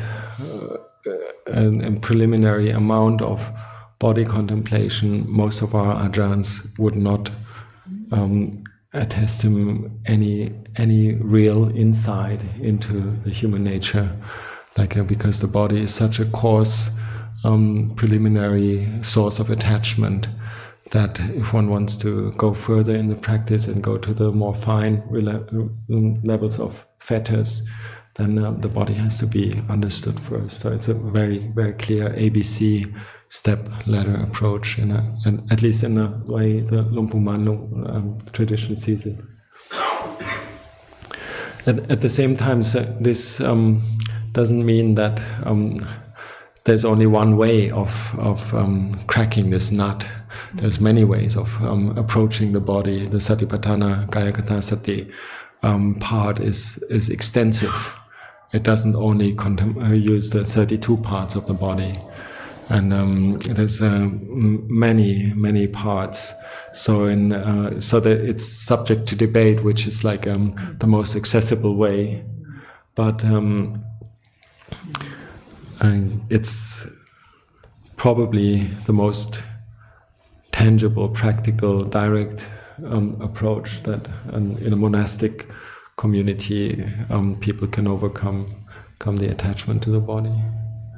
And again, one has to see that, like a bit relating to the topic this afternoon about the beauty of poetry, arts, literature, beautifying, so to say, beautifying samsara and beautifying, using arts, literature to uplift the mind and so forth. I think there's a very clear understanding in the Theravada tradition, particularly in the forest tradition, that it's the direct way is to look at the unbeautiful things and more or less become independent from sensuality, as even the harmless forms, so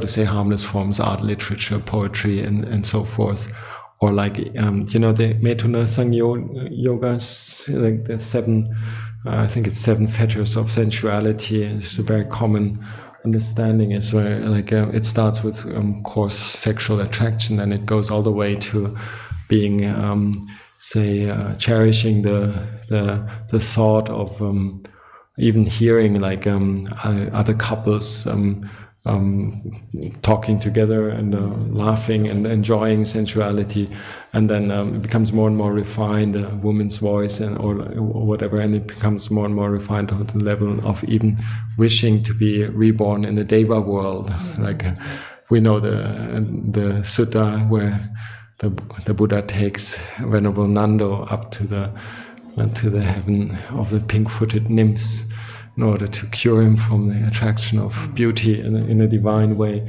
So this understanding that the sensual world is dangerous, the sensual world is samsara, is very, very dominant in the Theravada tradition, as we know.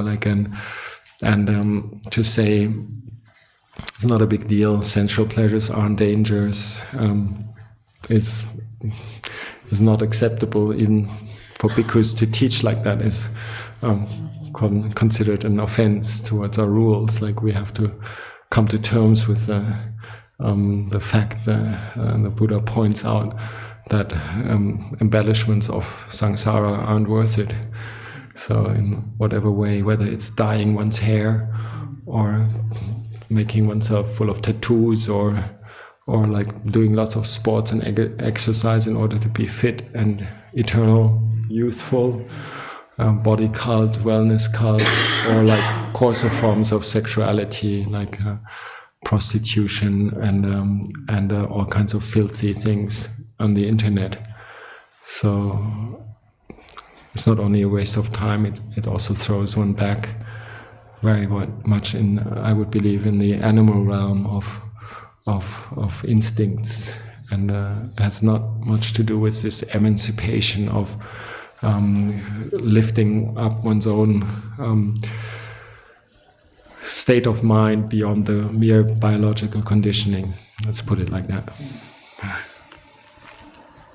I'm actually happy that I can talk about these things freely. Thank you for asking.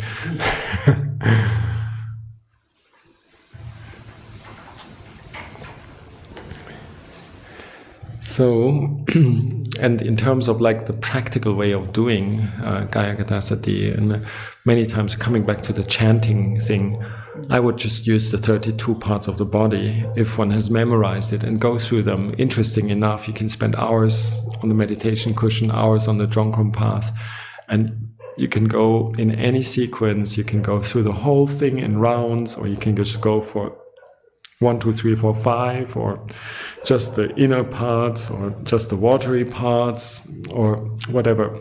And one repeats them in a loop. And I usually use the introduction. This is like a sealed bag of skin filled with unattractive things. But you can also skip it and just go through hair of the head, hair of the body, nails, teeth, and skin.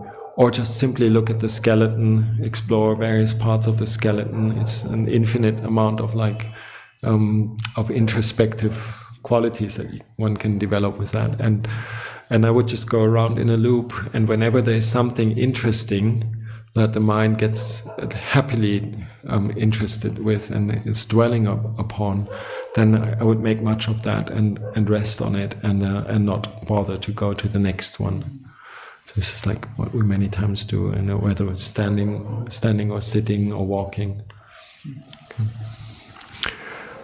So anything else to the body contemplation? Enough as for now, and a short question on how to get to Wat Pah chant. So we have an open house for people to come and see, and you should write to us by normal postal mail, and give us some time to reply, and possibly give us an email address. If then your traveling dates are too tight, then we might answer with email, but we don't actually want to use email. Because otherwise we'd open such a whole universe of communication that we wouldn't be able to cope with it. But in urgent requests, we reply back by email. But it should be like that you write us a postcard or let us know via snail mail that you wish to come, or tell me now, and things like that. And I'll make a note, just conventional way of communication first. And then usually we accept people on terms of taking the 8 precepts, not formally, but in the monastery we abide by the brahmacharya, like no sexual kind of relationships, like keeping distance from the opposite sex, and not eating in the afternoon, and so forth. No entertainment, no movies, and giving up mobile phones, things like that. And we then take it for 3 days first, whether one can kind of feel happy and comfortable in that system, show itself fairly shortly, fairly easily. And then when we usually allow people to stay for a week, and then the guest monk usually then checks in, everything's okay, then welcome to stay a month. And then after a month, those people that are really kind of taken by the whole lifestyle, they sometimes request to become an anagarika and take on the 8 precepts formally and make a commitment to stay at least half a year. That's what we usually ask for people as an anagarika. Sometimes there are exceptions, sometimes not. It's up to the resident community to take somebody in on that level, and then more or less that's the lay part of practice at Wat Bananachat. At the same time, there's a lot of fluctuation. Sometimes people come for a day. Sometimes the villagers, the local people come and take on the 8 precepts for 1 day and 1 night on the Uposatha days, half moon, full moon, new moon days.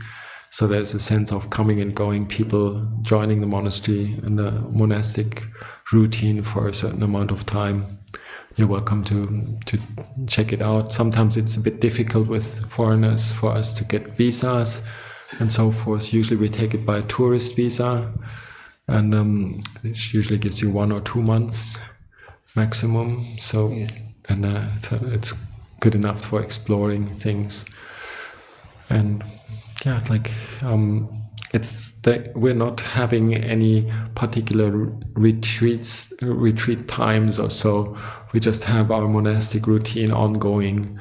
Sometimes there may be periods where we actually do an afternoon sit extra, or there's like other teachers visiting that we invite for extra Dhamma talks. But it's not like a step ladder approach, like a meditation course or introduction. There is actually no introduction really. Like we just jump into it and sink or swim, keep going, and we ask people to bring with them some meditation experience already. If somebody starts from the scratch, it's sometimes very difficult. We don't give too much interviews or so, but if you have some problems or questions, you can ask. A few monks that are able to answer every now and again. But generally we leave people alone.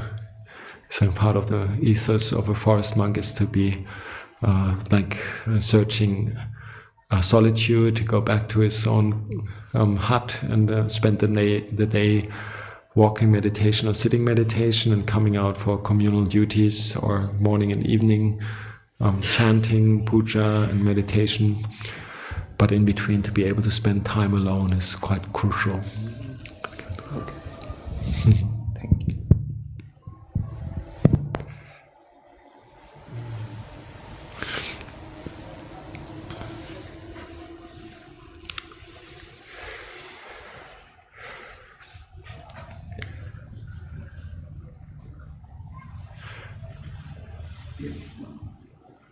For the benefit of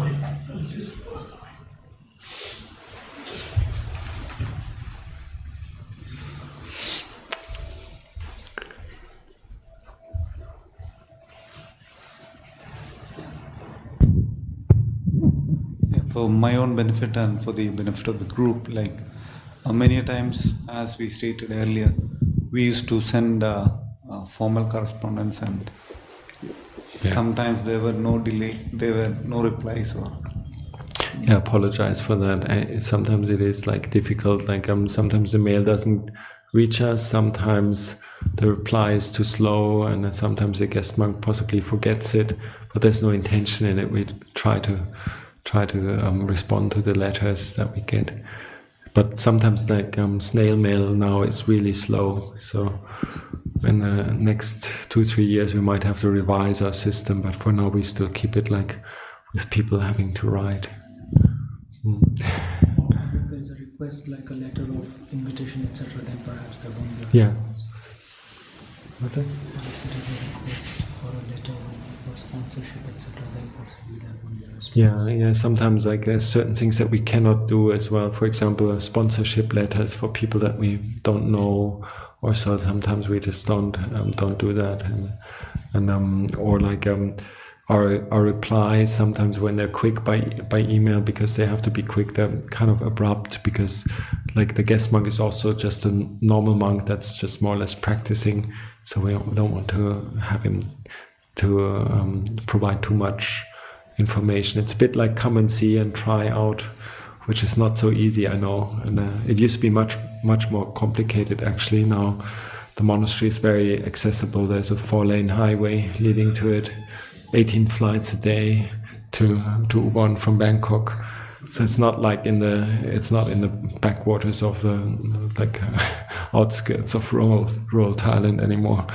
So that's also partly why we're a bit like kind of lazy in advertising it and so forth.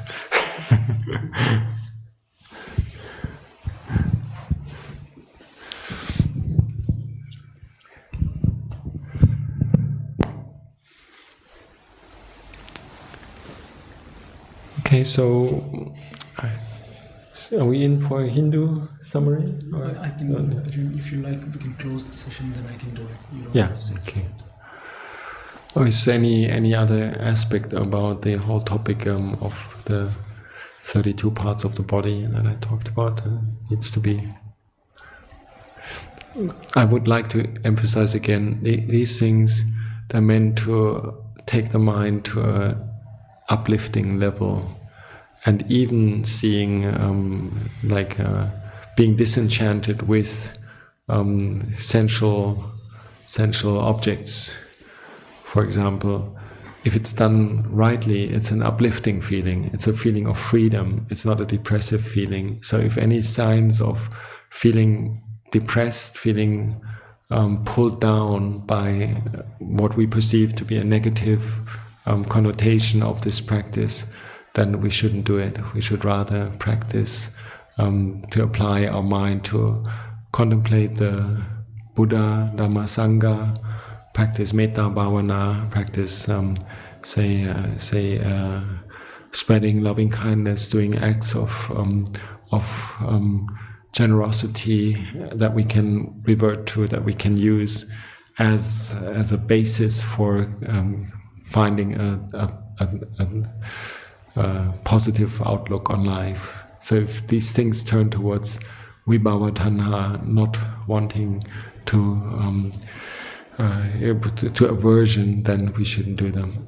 So offer that for reflection.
तो दोपहर का जो question answer session था उसका एक छोटी सी summary कर लेते हैं सारे क्वेश्चंस, कुछ क्वेश्चंस की जो मुख्य क्वेश्चंस थे। तो पहला सवाल था कि जर्मन होने के बावजूद अजहन केवली का इस तरह की डिवोशनल चैंटिंग, जो श्रद्धा बेस्ड चैंटिंग है, इसमें कैसे रुचि हुई। तो अजहन केवली ने बताया कि एक तो इनका खुद का जो बैकग्राउंड है प्रोफेशनल सीखने का, वो म्यूज़िक में रहा है, तो उन्हें सामान्य एक नेचुरल रूप से, प्राकृतिक रूप से चैंटिंग में कुछ इंटरेस्ट था। और फिर उन्होंने ये भी देखा कि जो ये ट्रेडिशन है उसमें सामूहिक गतिविधियों पे बहुत फोकस रहता है। तो सुबह और शाम की जो पूजा होती है उसमें चैंटिंग एक उसका इंटीग्रल एक हिस्सा होता है। और तो ये भी उन्हें एक चीज़ दिखी कि चैंटिंग के माध्यम से लोगों, जो मोनास्टिक कम्युनिटी, जो मंक्स हैं, वो सारे उनमें आपस में एक कम्युनिटी की भावना जगती है। फिर आगे उन्होंने ये बताया कि कई चीज़ें हमें कल्चरल ट्रेडिशंस लगती हैं, जिस तरह से थाईलैंड में होता है ये चैंटिंग वगैरह, लेकिन हम अगर देखें तो सुत्त में भी इस तरह के काफ़ी रेफरेंसेस हैं डिवोशन के और रिस्पेक्ट वगैरह के। तो इसलिए इसकी काफ़ी सुत्ता बेस्ड स्क्रिप्चरल बैकग्राउंड भी, सुत्ता बेस्ड बैकग्राउंड भी भूमिका है इसकी। वो खुद एक रैशनल माइंड वाले उनका कैरेक्टर उस तरह, उनका चरित्र उस तरह का है, और धीरे धीरे उनका ये एक फेथ बेस्ड एक ज़्यादा डिवोशन और फेथ में धीरे धीरे उनकी रुचि बढ़ी और उनकी श्रद्धा बढ़ी उस दिशा में। जो इन मोनेस्ट्रीज़ में जो सामूहिक गतिविधियां हैं, कई लोग जो मोनेस्ट्रीज़ में हैं उनकी रुचि और उनका इंटरेस्ट इस तरह की चीज़ों में रहता है, लेकिन ऐसे भी कई होते हैं जो कि ज़्यादा एकांत पसंद करते हैं। तो ऐसा नहीं है कि सबका ही नेचुरल ओरिएंटेशन इस तरह का है। फिर आगे बढ़ते हुए उन्होंने फिर काफ़ी ब्रॉड हमें इस सवाल के जवाब में कई और चीज़ों से परिचय करवाया, किस तरह से ये जो प्रैक्टिस है वो एक मिडिल पाथ है, बहुत ही एक sensual music based practice, music के इंडल्जेंस में और एक बिल्कुल ड्राई रेसिटेशन के बीच। उन्होंने और कई इंटरेस्टिंग चीज़ें, दिलचस्प चीज़ें बताई, जिस तरह एक हमारी एक बहुत रिमोट ब्रांच मोनेस्ट्री है वाटपनानाचात की, दाऊदम, जिसका नाम है, एक नेशनल पार्क के बीच में है। वहाँ पे जब मंक्स जाते हैं और अकेले रहते हैं जंगल के बीच में, तो कई बार प्रोटेक्टिव परिता चैंट्स जो हैं वो करते हैं। ऐसा समझा जाता है कि उससे जो और वहाँ के जीव जंतु, पशु प्राणी हैं, उनमें इस तरह का एक कॉन्फिडेंस जागता है कि हम यहाँ तुम्हें नुकसान पहुँचाने नहीं आए बल्कि अपनी साधना करने आए हैं। तो संक्षिप्त में उन्होंने यही कहा कि ये चैंटिंग जो है उससे मुझे लगा कि इसमें काफ़ी महत्व और काफ़ी लाभ है, तो इसीलिए मैंने इसको अपनाया। दूसरा सवाल था कि हमारी भारतीय कल्चर में, सभ्यता में म्यूज़िक बेस्ड डिवोशन का काफ़ी रोल रहा है। तो क्या जो भगवान बुद्ध के सूत्र हैं उसमें भी इस तरह का कुछ रेफरेंस है, और क्या ये जो धम्म की प्रैक्टिस है उससे मेल खाता है। तो अजहन ने बताया कि ऐसी कोई भी चीज़ जो कि अकुशल नहीं है उसका इस्तेमाल करने में कोई दिक्कत नहीं, कोई तकलीफ़ नहीं है, स्पेशली अगर उससे हमारी जो साधना है उसमें मदद मिलती है। तो उन्होंने कुछ उदाहरण दिए। एक जो जर्मन कंपोज़र वागनर करके थे, उन्होंने भी एक बार ऐसा, उनका सूत्रों में और बुद्धिज़्म, थेरावाड बुद्धिज़्म में बहुत दिलचस्पी थी। उन्होंने एक बार ऐसा सोचा कि मैं इस पर एक ओपेरा बनाऊं, लेकिन फिर वो आगे चीज़ वो बढ़ी नहीं। एक ऐसा रिलेटेड सवाल और था कि क्योंकि हमारे कल्चर में भजन कीर्तन का काफ़ी रोल है, क्या ये तो क्या थेरावाड बुद्धिज़्म में ये जो गृहस्थ हैं उनके लिए भी वर्जित है। तो अजहन ने कहा गृहस्थ तो खैर उसको कर सकते हैं, पर उसमें जो 5 शील और 8 शील का फ़र्क है, फिर उसमें वो उन्होंने कुछ डिटेल्स हमें बताई कि मूल रूप से जब हम 5 शील प्रैक्टिस करते हैं तो उसमें तो ऐसा कोई जिक्र नहीं आता, लेकिन जब हम आगे बढ़ने की कोशिश करते हैं कि जो सेंशुअलिटी है, जो काम तन्हा का ब्रॉड एरिया है, उसको जब हम कोशिश करते हैं कि उससे हम दूर जाएं और उसके जो खतरे हैं काम तन्हा के, उससे हम अपने आप को बचाएं, तो फिर ये जो म्यूज़िक है, और ना केवल म्यूज़िक पर जो इंटरनेट का उपयोग है और इस तरह की सारी चीज़ें जो हैं जिससे कि हम काम तन्हा के दायरे में बंधे रहते हैं, उनसे हम कोशिश करते हैं कि अपने आप को दूर रखें, बचाएं। और तो बहुत ज़्यादा जो इसका जनरल पॉइंट था कि बहुत ज़्यादा जो सांसारिक चीज़ें हैं, जो मटीरियलिस्टिक चीज़ें हैं, उनमें बहुत ज़्यादा इन्वॉल्व ना हो, ये एक बेसिक चीज़ थी। और हम ये समझने की कोशिश कर सकते हैं कि हालांकि ये गलत नहीं है कि ये म्यूज़िक का रोल स्पेशली गृहस्थ जीवन में, लेकिन क्या ये असल में हमारे लिए उपयोगी है, क्या इससे असल में मेरी साधना को मदद मिलती है? ये सवाल हमें इस बारे में सोचना चाहिए। इस सवाल का अगर हमें कुशल जवाब ढूंढना है तो। फिर एक और सवाल था कि उनकी अपनी मोनास्टिक जर्नी कैसे आई, वो कैसे इस तरफ आए। तो उन्होंने अपना एक छोटा सा लाइफ स्केच शेयर किया कि वो जब छोटे बच्चे थे, उनके माता पिता 2 साल थाईलैंड में रहे थे, तो तब से उनका थाईलैंड से परिचय हुआ। और फिर धीरे धीरे स्कूल और यूनिवर्सिटी में उन्होंने अलग अलग चीज़ें एक्सप्लोर की बुद्धिज़्म के बारे में, और किताबें पढ़ी अजंन बुद्धदासा वगैरह की। और उन्हें ये आइडिया काफ़ी इंटरेस्टिंग लगा, दिलचस्प लगा कि इस तरह से भी जीवन व्यतीत किया जा सकता है। फिर यूनिवर्सिटी शुरू करने से पहले उन्होंने एक छोटा सा ब्रेक लिया, जब वो सबसे पहले वाटपा नानाचाद गए थे। और धीरे धीरे उनकी दिलचस्पी एक प्राकृतिक स्वतः ही बढ़ती चली गई इस दिशा में। वो बताते हैं कि सबसे मुझे जो अच्छी चीज़ ये लगी कि ये एक मिडिल पाथ की तरह मुझे दिखा ये, जिसमें कि ना तो हम पूरी तरह से कट जाते हैं सोसाइटी से, और ना ही हम पूरी तरह से इन्वॉल्व रहते हैं उसमें। एक बीच का रास्ता ये है, एंगेजमेंट और सेक्लूजन के बीच में। फिर अगला सवाल था ब्रेथ के बारे में, कि मुझे सांस स्वयं प्राकृतिक रूप से पता नहीं चलती है, तो इसके बारे में क्या किया जाए। उस सवाल का जवाब एक्चुअली कुछ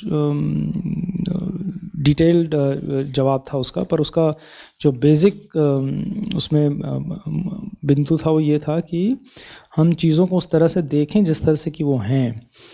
तो अगर सांस नहीं अपने आप पता चल रही, उसमें ज़ोर भी लगाना पड़ रहा है, तो उसको भी एक ऑब्जर्वर के, एक विटनेस की तरह देखा जा सकता है। ये उसका एक छोटा सा बेसिक पॉइंट उसमें ये था। फिर आखिरी सवाल शायद था कि स्टेपिंग अवे फ्रॉम कंडीशनल, क्या बुद्ध का जो भगवान बुद्ध का जो रास्ता है वो एक, अगर संक्षिप्त में हम कहें तो क्या उसको हम जो हमारी आदतें बनी हुई हैं, कंडीशन जो हमारे रिएक्शंस हैं, क्या उनसे हटने के रास्ते को ही बुद्ध का रास्ता बताते हैं। तो अजान ने बताया कि भगवान बुद्ध का रास्ता जो बहुत ब्रॉड है, कई उसमें आयाम उसमें शामिल हैं, पर हम इसको आसानी से इस तरह से समझ सकते हैं कि कोई भी चीज़ जो हमारी आदत के आधार पे जो प्रतिक्रियाएं होती हैं, उससे अगर हमें अलग करती है, दूर ले जाती है, तो वो हम भगवान बुद्ध के रास्ते को उसको मान सकते हैं। कोई ऐसी चीज़ जो हमें अकुशल भावों से बचाती है, दूर ले जाती है, उसको हम भगवान बुद्ध की टीचिंग संक्षिप्त में मान सकते हैं। तो ये कुछ सवाल थे दोपहर के जिनका मेरे पास नोट्स थे। Okay.